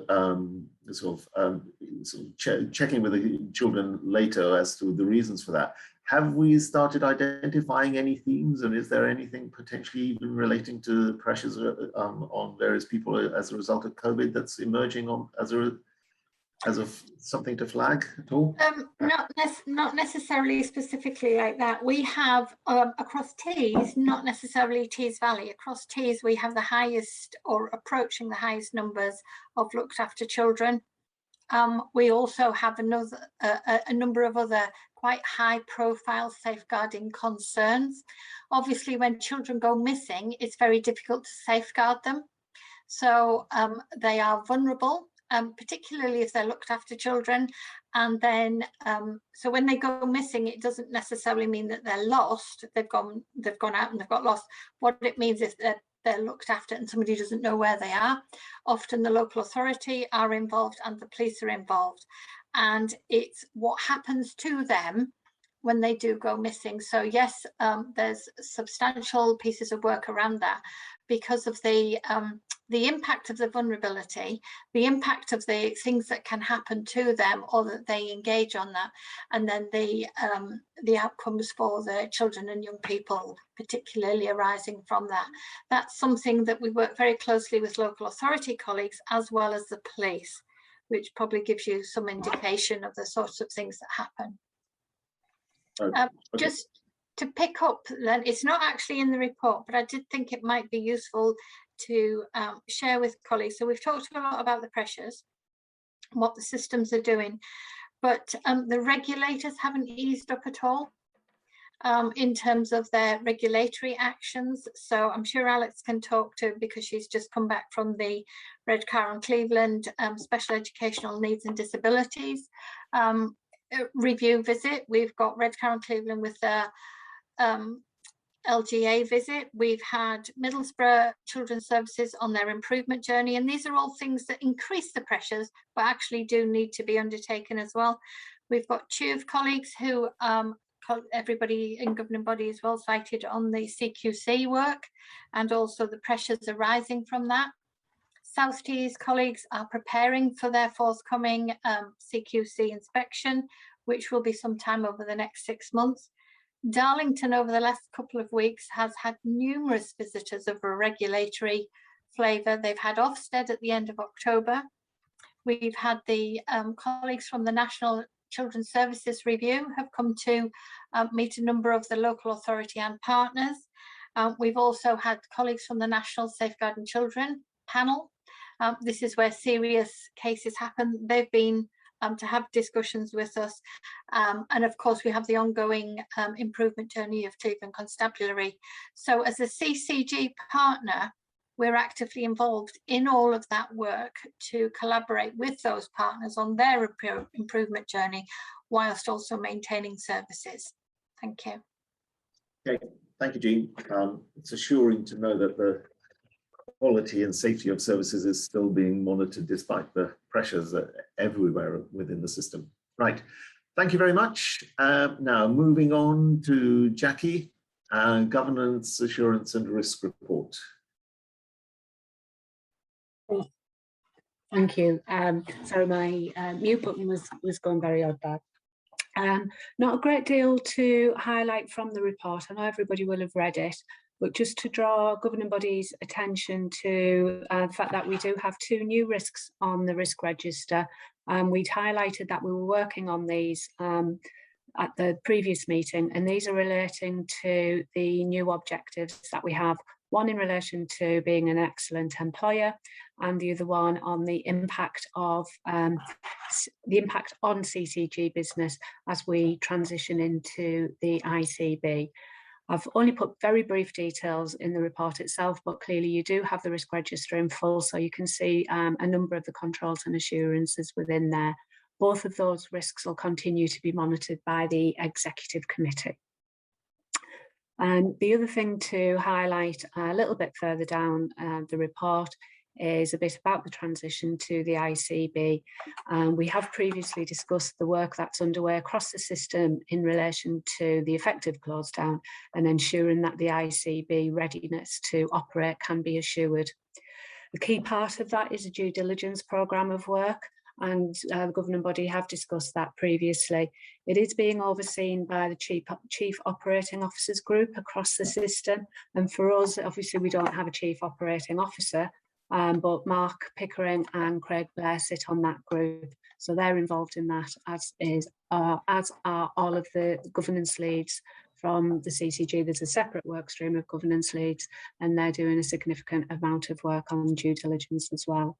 The intention is that locally we'll keep our audit committee up to date and keep apprised of the work that's being undertaken both on a system-wide level and within the CCG itself, so that we can get ourselves to a point where we're assured that we can safely hand over the functions and duties of the CCG to the ICB. So those are the only things that I wanted to highlight from the report. I'm more than happy to take any questions. Okay, any questions or comments? While people are thinking, Jackie, presumably the risks, particularly in relation to operating effectively until the ICB takes over, that's a level of risk assessment that presumably is pretty much uniformly the same across all of the CCGs in our patch. But we've included it. Obviously, we have a specific objective relating to that. We've got a specific corporate objective. Everybody across all of the CCGs ensuring that business as usual continues. Whether every CCG has included that risk on their risk register, I'm not 100% sure, but that might well be because they don't have a specific objective. Our governing body decided we wanted to have a specific objective, and therefore we need to ensure the risk register reflects the risk relating to that. Yeah, it was a case of if other CCGs had that same risk and we were sort of an outlier in relation to either very low or very high, was there anything to learn from other CCGs? But I don't know whether you're in a position to be able to answer that. I'm not privy to the detail of the information that's been discussed within each CCG specifically about any risks, operational risks they have, but the governance leads meet very regularly. We meet as part of the ICB close down, and we meet regularly as well on general business, and no specific significant risks have been raised. So I should suspect that we're in line with everybody else. Lovely, thanks. And I see nods from Dave and Mark as well. Right, lovely. Okie doke. In the absence of any further questions or queries, we move on to the proposed constitution. I see that Ali's joined us. Hi, Ali. So Ali and Dave, over to you. Okay, thanks, Pos, and welcome to Ali. That's probably a nice segue from the bit that Jackie's just reported on. Ali's been doing a lot of work on ICS transition at large. And Jackie's been quite heavily involved in the constitutional work because of the expertise she's picked up as developing and bringing CCGs together fairly recently. So this is the second paper that's coming to governing bodies that is exactly the same across the 8 governing bodies in the ICB. So it's worth reflecting on that. It's coming today because all ICBs need to have their constitutions recommended to NHS England by the CCGs. So in our case, there's a process of 8 CCGs considering over the next, this week and next week, to actually consider the constitution as it stands and to propose it to NHS E&I, who then will ultimately make the decision. So the decision is not the ICBs, it's not the CCGs, it's actually NHS England and improvement, which sounds a bit odd, but is not that much different from the process that was undertaken when PCTs moved and morphed into CCGs. There's some similarities to that, some differences though. So this constitution's emerged from discussions with the so-called Joint Management Executive Group, or the design group that we've talked about previously. A first draft of this paper went into NHS England, the very bare bones of it, 17th of November. There's a second draft, which is the version we're looking at now, that will go in on the 3rd of December, but the final draft won't go in until March. And there's an opportunity for governing bodies to have a look at the revised version that will go in subsequently. It's worth reflecting that this is the bare bones, if you like, and the flesh to be added to it includes things that are alluded to within the Constitution. So there's a governance handbook, there are a number of annexes, and you'll notice reading this that a lot of the things it describes what will happen, but not necessarily how. So to be fair, the detail that lots of people will be looking for, particularly about how things are done locally, aren't at this stage picked up in the Constitution because we're not quite at that stage. There's probably 3 things to note in terms of the composition of the Constitution. There's some stuff that is nationally prescribed. It's content that is just, we have to have in there.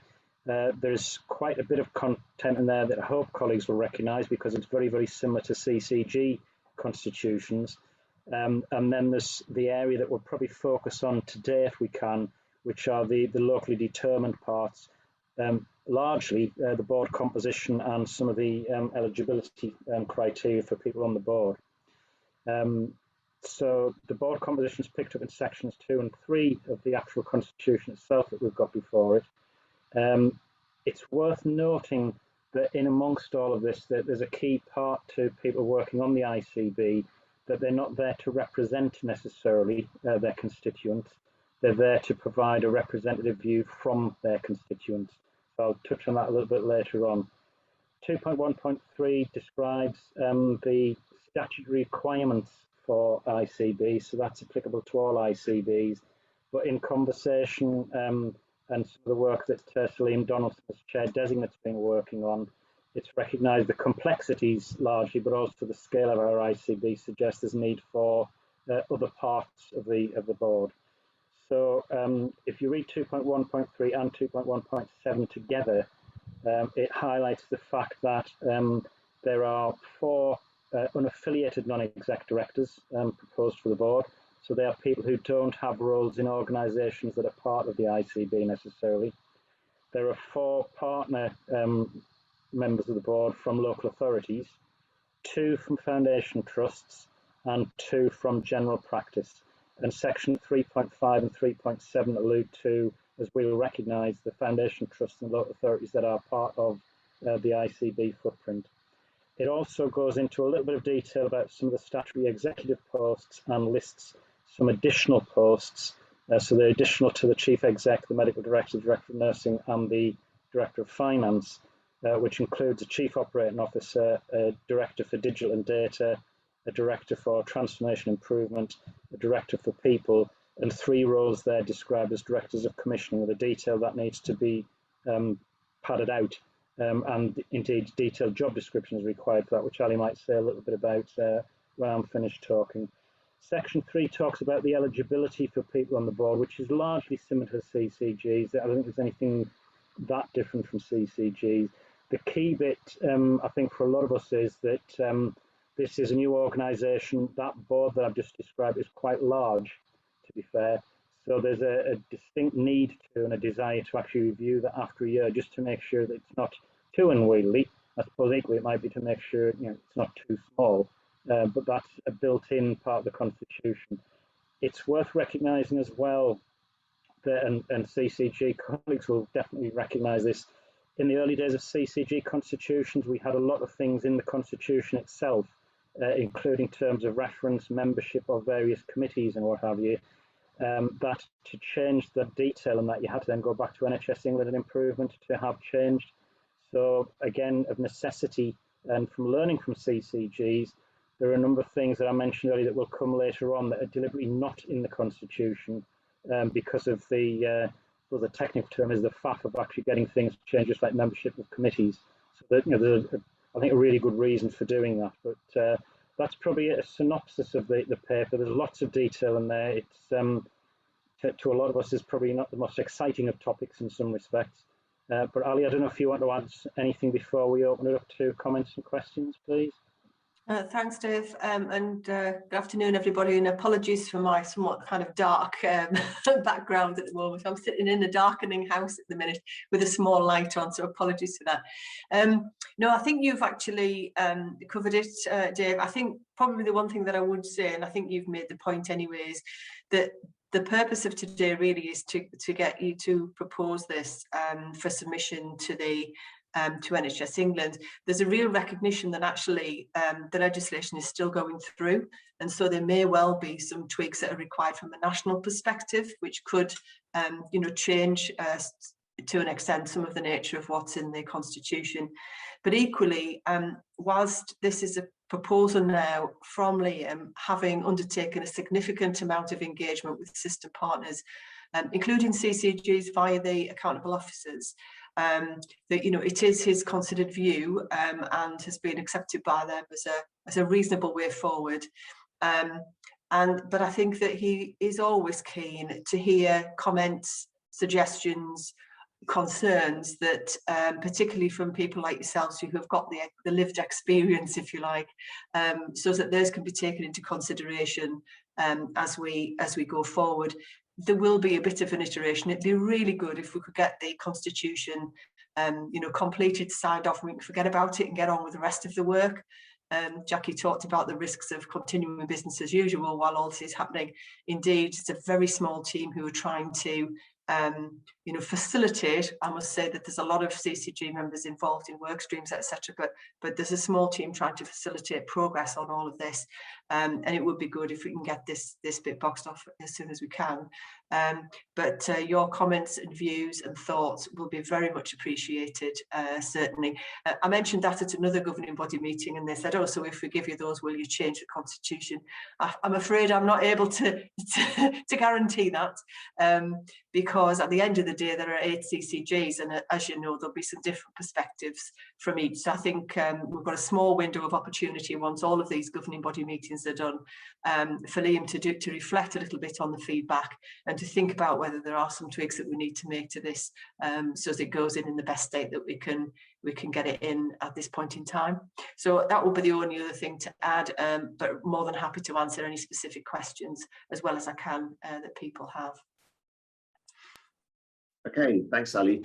Got a hand up from David, and then I'll wait to see if anybody else wants to ask questions. And I've got a few of my own as a backup if necessary. Okay, David first. Thanks to both Dave and Ali. I think it's a very good basis for ICS. And I do take on board what's been said about it's already a big governing body and we've got to be careful about making it any bigger. But there are sort of 2 or 3 areas which I'm somewhat concerned don't seem to have representation.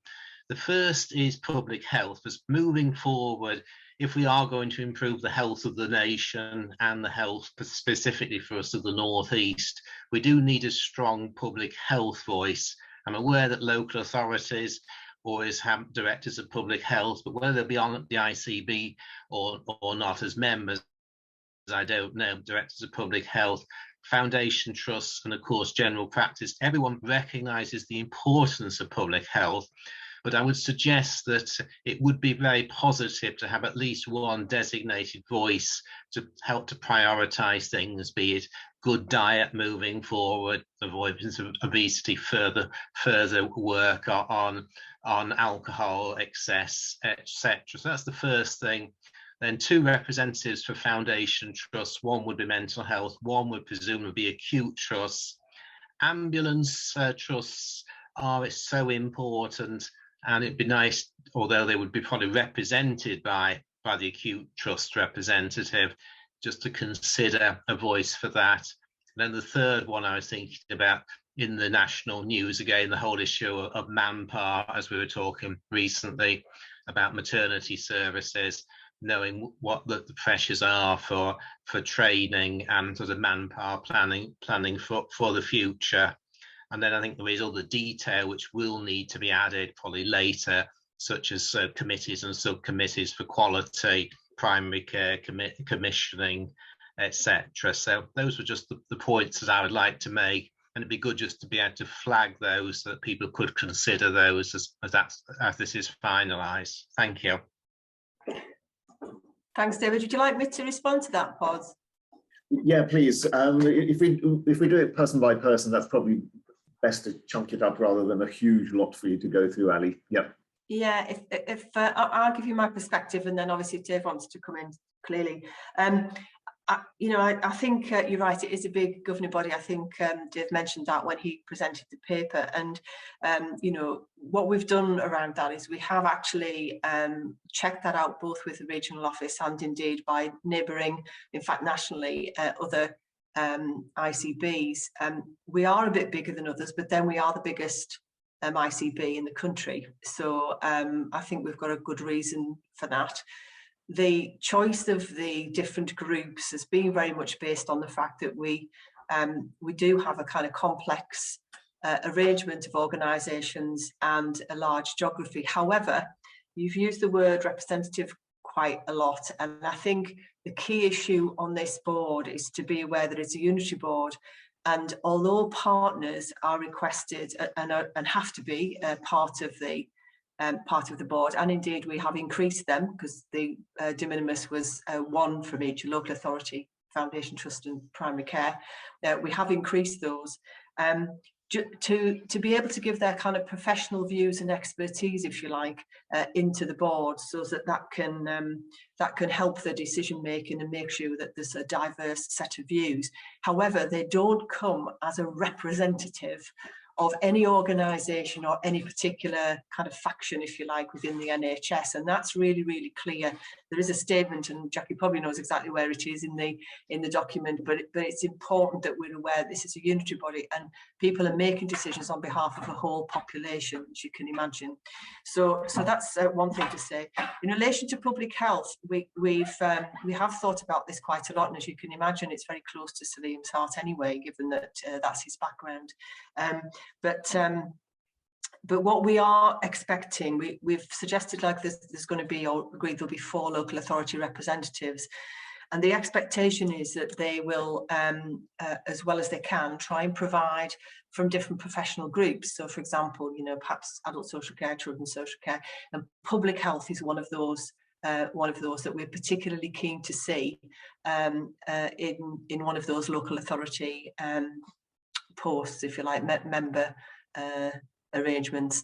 So public health is important. There was a bit of a thought about, the confusion about accountability, who's responsible, if we separately employed a director of public health. But what I would say is, what has also been built into the Constitution is that this will be reviewed in a year, just to see how well this is working and if it's doing what we think it needs to do, where there will be some opportunity to perhaps make some of these sort of more subtle tweaks if that's required as we go forward. So just some thoughts, but thanks for those comments, David, and they'll all be fed back. I'm feeding back all of the comments to Salim in particular, so that he can reflect on these before we go forward with the Constitution. Thanks, Ali. Has that covered everything, David, before we move on to Michelle? Yes, I think so. And just to bear in mind about what I said about ambulance and education and manpower planning, there will needs to be some mechanisms for those. Thank you. Yeah, indeed, we will have in the people. Sorry, I was going to say in the people person, Dave. Sorry, I forgot about that bit. Yeah, the workforce will be in there. It sits under the. We haven't given a lot of detail about what these posts are likely to do, but the expectation is that will be firmly planted in there, so it'll be right up there as a key area that needs delivery, so no question about that. Ambulance service, again, we've had a lot of conversation about that. It is just to do with the size and shape of board, getting the right balance, to be honest with you. I think the chief exec of the Ambulance Trust is happy with these proposals, because I think we just need to make sure that the perspective is picked up in other places, which it will be. Thank you. Thanks. Michelle? Oh, it wouldn't go off mute. Yeah, I'm really pleased looking at the participants of the board that the voluntary sector and also Health Watch are included in that, which is great. I think both of those roles will be a huge undertaking because of the size of the area. And I know that this isn't really about the how, but as for me as lay member for patient and public involvement, what worries me going forward is the bit in the middle. So there's the place and then there's that sub-regional bit. And so it's just making sure that people that don't interact with Health Watch and people that don't necessarily interact with the voluntary and community sector can still be reassured that there's an equal voice right the way across the patch. And it's just how that will happen. Obviously, we don't know how that is going to happen yet, but I would say that the comms and engagement is also key to this, because, you know, with the various CCGs, they will already have patients groups that they feed into, but then how is that going to work in the future and how are they going to be able to feed up? So, you know, obviously it's great that Health Watch are there and the voluntary sector, but there's, you know, sort of the public and these various patient groups that won't have that conduit. So it's just bearing that in mind as well. I think Dave's got his hand up paused, so maybe Dave wants to go in this one and I can add anything. Yeah. Yeah. Okay. Thanks. Yeah. So absolutely, Michelle. I mean, we all know that comms engagement and public involvement is key to whatever we do. So I think it's probably in the group of things that we need to, once we get the constitution agreed, it's the next level down that we need to understand. Well, how does that work? And the good thing about getting constitution recommended by CCGs means it then gives the license to the system to actually describe what happens at that level. But absolutely, you'll know from me that I'm a firm believer that public and patient involvement happens very close to the public and patients in their neighbourhoods, in their communities, in their places. So that will need to be developed, and hopefully we'll be building on what's already in place and actually enhancing it, rather than from starting from scratch, which would not be the best use of time apart from anything else. Yeah, I think what isn't in this document, of course, is a very clear, but will be in the supporting documents, is clearly what is delegated to place level, and there will be, place is paramount, as it were, and that's been absolutely agreed. And I think, as Dave said, that absolutely needs to take place very close to the patient and our communities. But I think it is helpful that we do have those two roles that will be there, invited to every single board. And actually, why would we want to invite them if it wasn't to make a real difference? It doesn't note in the description of the non-exec directors specifically, it says about audit and REMCOM, but there is an element later on in the document that does talk about the fact that one of the additional members is likely to be also about patient public involvement. So I think we will have a strong voice actually at the board, and I think that part of their role will be absolutely to make sure that some of these things actually happen throughout the system. Picking up on the patient voice being heard within the ICSNB, Ali, one of the feedbacks that we're getting from various patient groupings is that they're keen to understand and hear now what is being proposed. And so this is also slightly picking up what Dave was saying in relation to comms, is that it's still slightly grey in the public mind as to what the ICS is, what it's going to do. And particularly, they really are keen to hear and to have explained how the patient and carer voice is going to be heard within the proposed structure. I don't know whether Jackie's got a hand up. I don't know whether she's going to answer that one for us. Pause. Jackie? I'd actually put my hand up before Poz's comment, to be fair, Ali.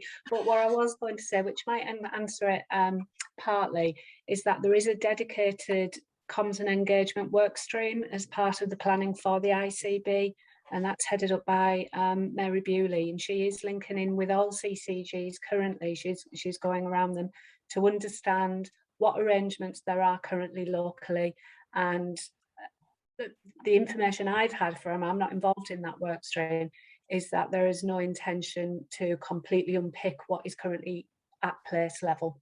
Obviously, what they want to do is try to level up, but there will be a comms and engagement strategy, just like we have. There'll be patient and public involvement strategy, and there will be operational plans as well in terms of the delivery of that.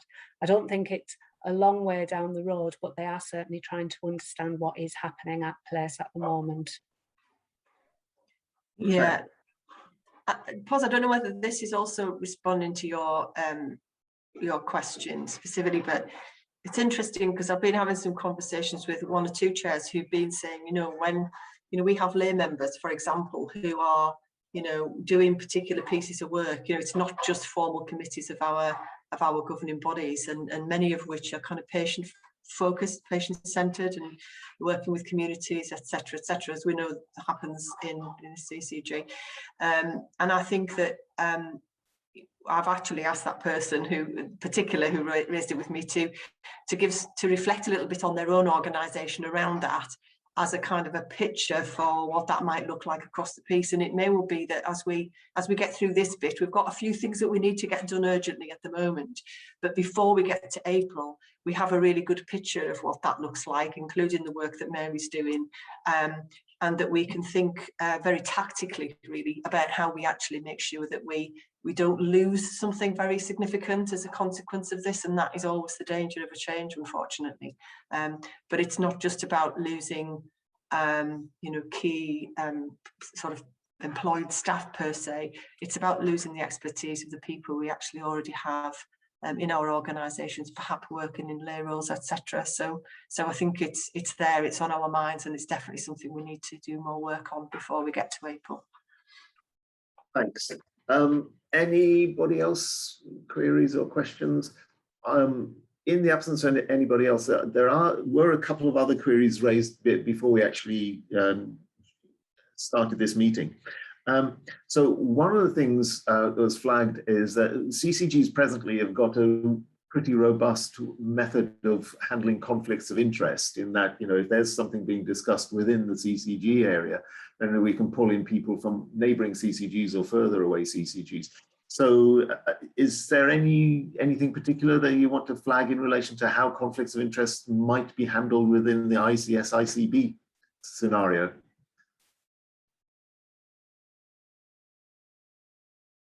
Sorry, just couldn't get it off. Apologies. Jackie might want to come in on this because there may be some of this being picked up through the governance group. But, you know, obviously it's written in the Constitution. It's a really important element. I think, again, a similar thing has been raised elsewhere, and particularly for those people who are coming from some of the, you know, it's a very different board, this, and it's going to be quite a different way of working. And we've got partner members who clearly are coming with you know, a bit of organisational baggage, and we're asking them to leave it at the door. So I think all of the things that we do now, don't forget we had to revamp ours partway through CCG life because it wasn't deemed to be fit for purpose. But I think we need to learn from that, and I think that it needs to be really clear for people who get nominated and then are appointed to the board about what the expectation is. And I think that that reflection in a year will give not only the board corporate per se a chance to say, actually, is this working as well as it should be, but will also give individuals a chance to reflect on, actually, is this something that I feel I am able to do, or is this, you know, am I really not able to do this in the way that is meant to be done? So I think it is going to be something that's going to be important for the independent non-execs to be really hot on this. It's going to be important for the chair, and everybody will have to play their part as we you know, as we work through this. We need very strong, you know, strong policies, strong processes to make sure that that we're addressing this just in the way we would within our, you know, current organisations. But I think I understand where that concern is coming from, given the very different nature of the board. So the other part of this is about how we work with that board in terms of developing the board, that sort of organisational development piece that helps people to be able to act in the best way that they can and on behalf of the population.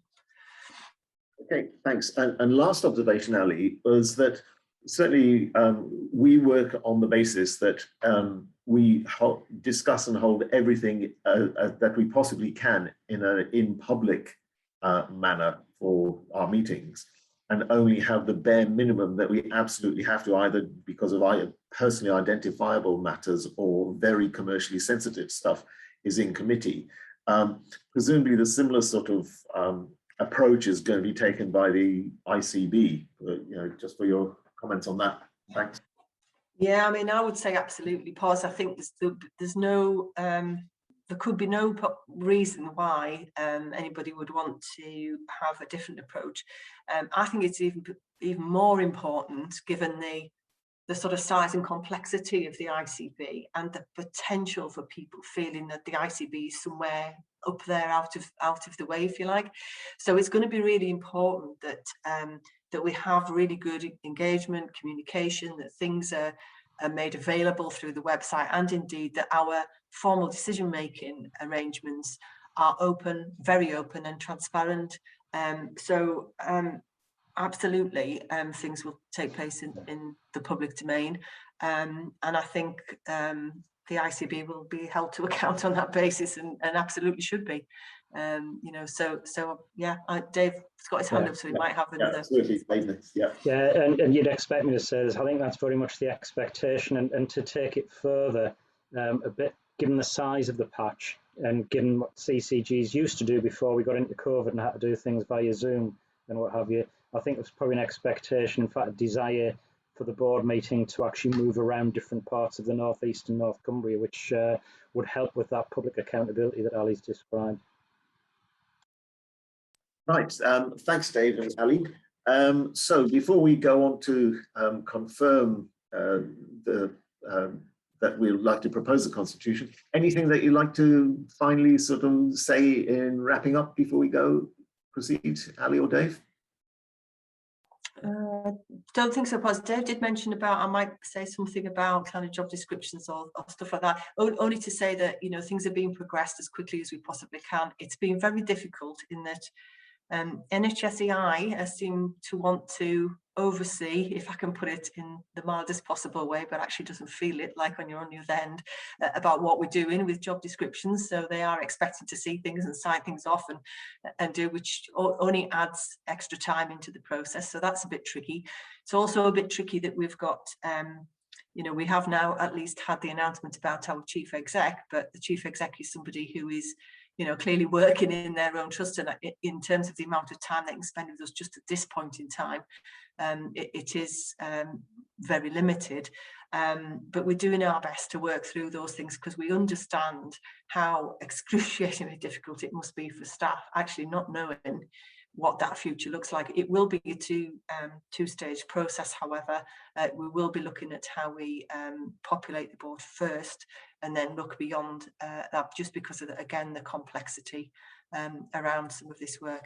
So that's a bit about the staff and the job descriptions. And the only final thing for me would be just to give you some assurance that those additional documents that Dave was describing initially, so like the scheme of reservation delegation and committee structures and all of those things, we are actually working hard on those now, with one of Jackie's counterparts at the moment, helping us very much to pull the scheme of reservation delegation together quickly.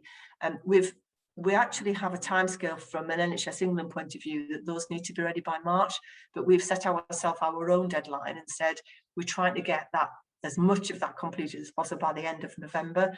Now, I'm also a realist, and I know that we might have those in draft. We'll need a little bit of sort of internal discussion and reflection whether that absolutely matches what we've said we need to do. But then as soon as we can, we'll get those out again through governing bodies, not for approval, because they don't need approval from CCGs, but certainly for your advice and expertise and feedback in terms of how, what that tells you and how that describes what it is that we're trying to do and the way that we're trying to do it, and that they're fit for purpose. So that would be all. Right, thanks, Ali. So we've had a good look through the Constitution now, and before as well. And is everybody therefore happy to propose this constitution to NHS, E and I? Yeah, nods around. Everybody happy? Yeah, nods around the place. Yeah, so that confirms that we're happy to propose a constitution to NHS, E and I for the first checkpoint of the 3rd of December. There you go. So I hope that's what you need from us, Ali. Yes, that's great. Many thanks indeed. I'll leave you now. Thanks, Sally. Cheerio. Thanks a lot. Bye-bye. Bye. Okay, so moving on, over to Karen for the plan for improving access and supporting general practice, so the Winter Access Fund. Yeah, no bother. Thank you, Pos. This paper has been presented for information and I'm conscious of time, so I'll assume that members have read through the detail and just provide you a brief overview. So as I say, it is for information. It's regarding the guidance that was issued by NHS England on the 14th of October in relation to improving access for patients and supporting general practice through the winter period. This is the first time it is really positive, although it has some constraints within it. The general practice has been recognised as requiring additional support through the winter period to increase and optimise capacity and address variation and encourage good practice, but also to improve communication with the public, including what we referred to earlier around tackling that abuse and violence against NHS staff that has been happening quite considerably through the pandemic period. So the funding that has been announced is as part of two main issues: to drive access and also to increase resilience through the winter period. So it was determined that systems would identify how that could happen, and it was sent through to our ICS and then to local systems to submit a plan up to NHS England by the 28th of October. So we've provided in section 3 of the guidance document that we provided the process and the timescales that we undertook to submit a plan up to our ICS by the 25th of October. I'll put my teeth in. And the approach that we took. You'll see from the detail that we've provided in the table that we have engaged those providers that were necessary to be engaged. Primary care team have liaised with federations, with practices, with the LMC, and to provide them an overview of the planning requirements, and also for them to submit plans through to us by close of play on the 21st, so that we could combine those and present them back up to the ICS. 67 out of 80 of our practices responded. We did get some responses from our LMC, from previous submissions and federations. We have met with our clinical directors. Importantly, primary care networks, PCNs, are forefront to delivery of working together as groups, and we engaged our CDs, clinical directors, and advised them of the process that we were undertaking. We also provided an overview of the themes, so we took all of the plans that had been submitted and themed them up to a whole neighbourhood and geography purpose, so across the whole of our ICP. So you'll see within the area that's outlined in the table on 22nd of October, there were 11 areas where practices felt they could be better supported to improve access through the winter period, and we have submitted those up to NHS England. We have been contacted right up until today to provide further clarity and information in relation to a number of the schemes, and we're working with our NHS England regional team to ensure that that happens. There will be national scrutiny, and we will be advised if any of those areas have been successful, are able to be implemented, and we'll be working with our practices and providers to ensure that we can look, importantly, as has been identified throughout the whole of this meeting, in relation to improving access for our patients through this period, but also looking at what we can sustain beyond the winter, because it's felt this year that winter hasn't, it's been a full year of winter, unfortunately, due to the demands that we've alluded to as previously in primary care. So we'll be developing an approach. So this paper is just a cite the governing body on that, but we will be taking a paper through our primary care committee that reports up to this committee, this governing body, to make sure that the plans are clear and that they've been agreed through our primary care committee as we move forward, so that everybody's aware. So that's a real whistle-stop tour. There is a document that's been provided that you'll see that sets out the requirements of our plan for improving access for patients that was issued by NHS England. So really, just for information, cite you on it and give you some reassurance and assurance that this will be taken through primary care committee in the future. Okay, thanks, Karen. Karen. Other Karen. I mean, I know it's good news that there's additional funding, but this just feels too late. You know, if you've only just put plans in, when will we actually get the funding, and how quickly could these plans be mobilised? Because a lot of what we've discussed today are the pressures in the system, the difficulty in recruitment. I think it's good news, but I just worry that it won't be of any use. So for reassure, we have started working with the providers that are able to work at scale. We've already started working with them to look at actions and plans, and we expect that the money will be released within the next week. So they're already working up those plans as we speak to put them into place. This isn't about delivering new services, it's building on what we've got, and making sure that things like the provision that we've got in place for improved access is extended, and it's extended arrangements to improve that access. So we've already started those discussions, Karen, to make sure they can be mobilised imminently. Yeah, Karen took the words out of my mouth. I was wondering about how quick the mobilisation could be. Anybody else for observations or queries? No. So we note the information you provided, and if there's anything else that you need from the governing body, Karen? No? Okay, we look forward to a sort of highlights summary from the PCC report eventually in due course once it's gone through. Thank you very much. Okay, so reports from committee chairs, executive committee, primary care committee and quality committee. David, Caroline, and Dave, anything you want to flag in those reports at all before we move on? Not, I don't think so. Nothing from me, Paul. No, okay. No. Okay, and there's the Northern CCG Joint Committee Annual Report for information. Dave, anything you want to flag from that at all? I don't think so, Paul, other than to say the obvious. It was an odd year last year, so it's probably not quite the normal report with the Joint Committee from previous years. Okay, thanks. And then other items to note, minutes from various committees.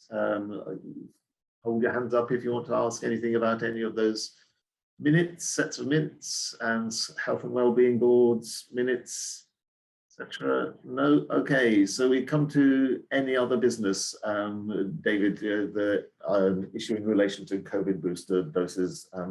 So Janet, I think you were going to talk to this.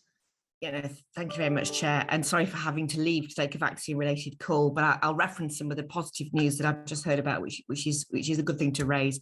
But with regard to the booster dose programme across the Tees Valley, delighted to say that so far, as of Sunday, we've given 156,000 booster doses across the Tees Valley, which is obviously a good figure, but there are plenty more that need to be given as they become due.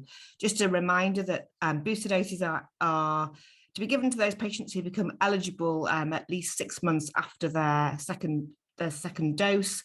And the priority, as recommended by the JCVI, is to recognise that those who obviously had the second dose some time ago are those that potentially do need to be covered first, which is why there's a time frame as to when you have your booster given. But working through the cohorts in the same way that we did initially, recognising that care home and their staff need to come first for staff and residents, the over 80s, frontline health and social care workers, and then to work through the age bands of cohorts with the old cohorts, 75, 70, those over the age of 65, and then those who are clinically extremely vulnerable and those who are clinically at risk because of other health conditions that they have, working through to the additional cohorts of the over 50s, and then the one added most recently for the over 40s.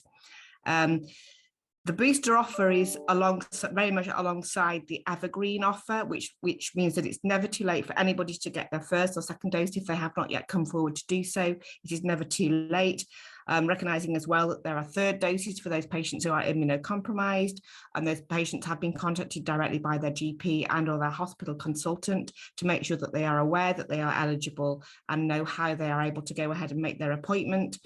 There has been announcement very recently with regard to the second doses for 16 to 17-year-olds, which can now be given 12 weeks after their first dose, and or 12 weeks after they've suffered COVID.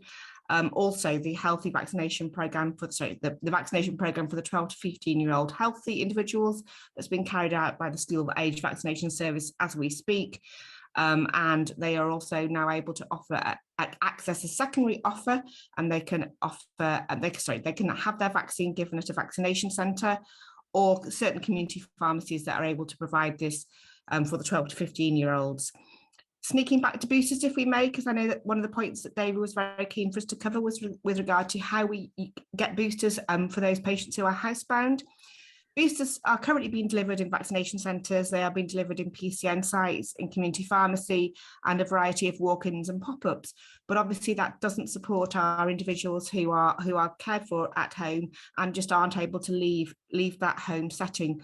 For those patients that are housebound and aren't able to leave for any appointments, then we have put into place a variety of approaches to make sure that these individuals are covered and able to access their vaccine. So I'll get my teeth in, sorry.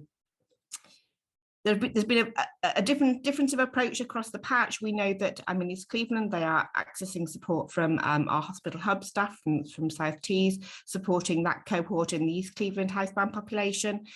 From a Darlington perspective, they have provision from County Durham Darlington Foundation Trust, working with the PCN in Darlington to deliver to their housebound patients. And across the other remaining localities, Hartlepool, Stockton and Middlesbrough, those patients, and Redcar, I beg your pardon, are being covered by the PCN sites. Understandably, with the booster doses, everyone is required to receive Pfizer or Moderna unless there is a medical reason why they have to have one of the alternative vaccine types. Both these vaccines require exceptional careful handling, and the vaccines are in multi-dose vials. So there are some logistical challenges as to how you manage to safely transport that vaccine out to multiple people's addresses. So it does take longer to vaccinate the housebound. That does not mean that they are not of the absolute utmost importance, but the programme does take longer to reach the housebounds and does take an extra level of planning.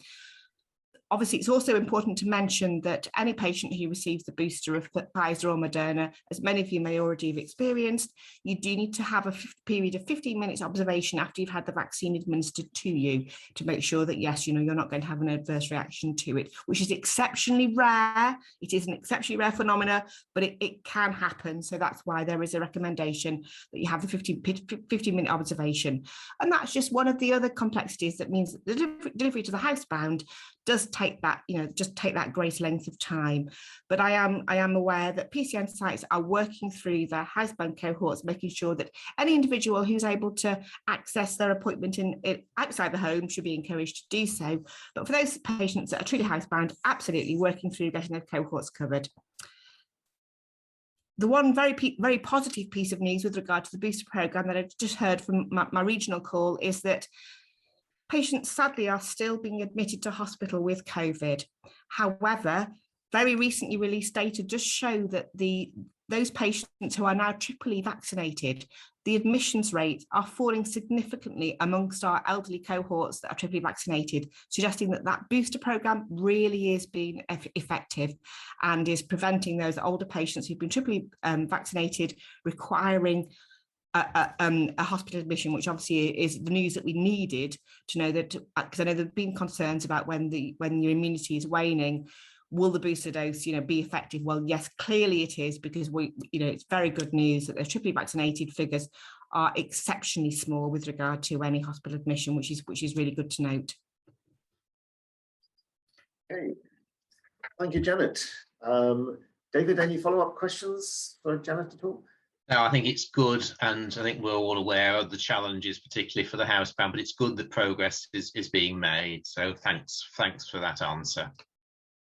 Thanks, David. Thanks, Janet. And definitely you reiterate, if you haven't had your COVID vaccine and you're eligible, please go and get it done, because certainly the consistent message that I am hearing is that the people who are significantly ill are very disproportionately represented by people who have had no vaccinations. So to protect yourself, protect your family, encourage everybody who's eligible to get their first doses and second doses.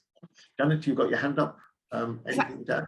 Well, if I could have a shameless plug and say that you may hear in the media that over the weekend there is a push on boosters, and there are some additional walk-in provision sites across the Tees Valley over this weekend between Friday and Sunday that, yes, may encourage some people who haven't come forward previously for a dose, or first or second dose or third dose, then they are encouraged to do so, and it's very much watch this space for something that may be happening locally to you. Oh, absolutely. Shameless plug, totally valid. We can't do anything better for our population than using these shameless plug opportunities, particularly with Nick Marco being in the background there. On that subject, we come to the time for questions from members of the public. So Nick and I think there was another member of the public, yeah, Alison. Nick first, if you want to say anything, then Alison, and then we'll do the wrapping up bit. No, nothing from me. Yeah, interesting to hear everything going on, and good with the update with the vaccination as well. That, like you said, it's good news, and hopefully people will, I'm sure we'll be able to put something out about encouraging people to attend as well. Lovely, thank you, Nick. Alison? If I don't really have a question, I've got an observation which I'm happy to keep to myself. Well, or you can send it to me if you don't want to do it in front of other people. Other than yourself, Chair, nobody else has mentioned carers. There's been lots of patients in public, but there hasn't been anything to do with carers. And there's been, and for the most part, I can understand that because there were things that weren't directly to. But there was a few things where I thought, oh, how were carers being involved in that? So one of them was South Tees discharge delays and the need to do something about those. And I was thinking, well,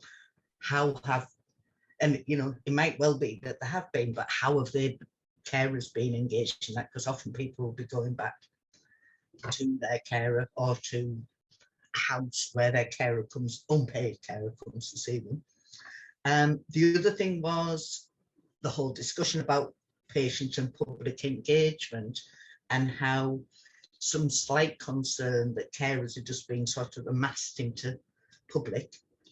And the third one was, and thinking particularly of young carers here, is about the vaccination rollout and whether young carers are getting the benefit of that extra protection if they're looking after old people. Okay. Thank you, Alison. I've got hands popping up immediately, so I'm sure they're going to be keen to address your point. And it's an absolutely valid point in relation to carers, because there is a crucial role played by carers within our entire health and social care system. So in the order I saw the hands pop up, I've got Jean first, then Dave, then Janet.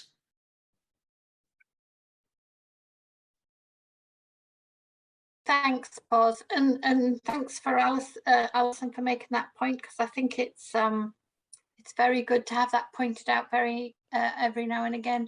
I think in reality, what we tend to do, especially at meetings like this, is we use patients as a shorthand, and what we do all the time in our thoughts and our actions, think about patients and carers and family members, recognizing that sometimes they're the same and sometimes they're different, and it is a shorthand. That doesn't mean it's acceptable, but that does mean what we're thinking about. And I think the other thing is, when you think about a patient, you do think about the influences on that patient, but also you think of the patient influences on others around. So sometimes that's in terms of the patient's needs and the carers delivering those needs and the impact on that, or sometimes it's the manifestation of whatever it is that the patient is dealing with, because sometimes it can impact the other way around. My portfolio is in relation to patient safety, quality, experience, things like that, but it's also got an awful lot of safeguarding elements, so those are often interchangeable. And I think in a governing body meeting like this, we do, and I think you're right to point it out because it's incorrect, we do use it as a shorthand, but that please be assured, particularly that's how we do think of that, because we health colleagues are not alone in the delivery of services to support patients. They're carers, often carers and family members, and sometimes, like I said earlier, interchangeable. It's part of.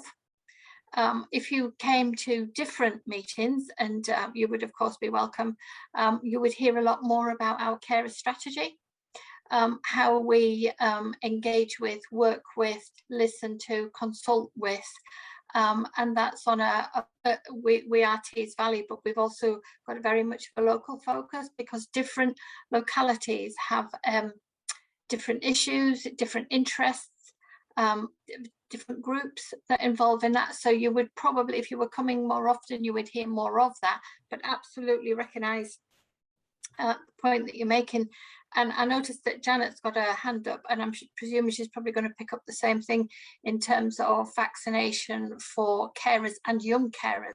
And that has been very clearly identified and addressed, but I'll leave that to Dr. Walker to talk about more. But I'm happy to take any points back if that's helpful. Thank you. Thanks, Jean. I also see Dave's got his hand down, but Michelle's got her hand up. So I'll go to Janet next, then Michelle. Okay, and then we'll need to wrap up. Sorry, Alison, but if you want to direct any other comments directly to myself, you can always email me, bolesław.posmick@nhs.net. But I'll go to Janet, then Michelle, and then we'll wrap up. Okay, thanks. So thanks, Paz. Just to summarise, the JCVI, that's the Joint Committee on the Vaccination, people who decide who needs which vaccine, have indeed stressed absolutely that unpaid carers, it's so important that they are in many sense a frontline worker, absolutely. So they also are eligible for a booster dose. Absolutely, that has to be a priority. From a young carer perspective, one of the criteria for younger people to be able to access vaccination sooner was if they were in that young carer role and were involved with caring or were a household member of a member of clinically extremely vulnerable patient-wise. So there is that acceptance. Good. Okay, Michelle.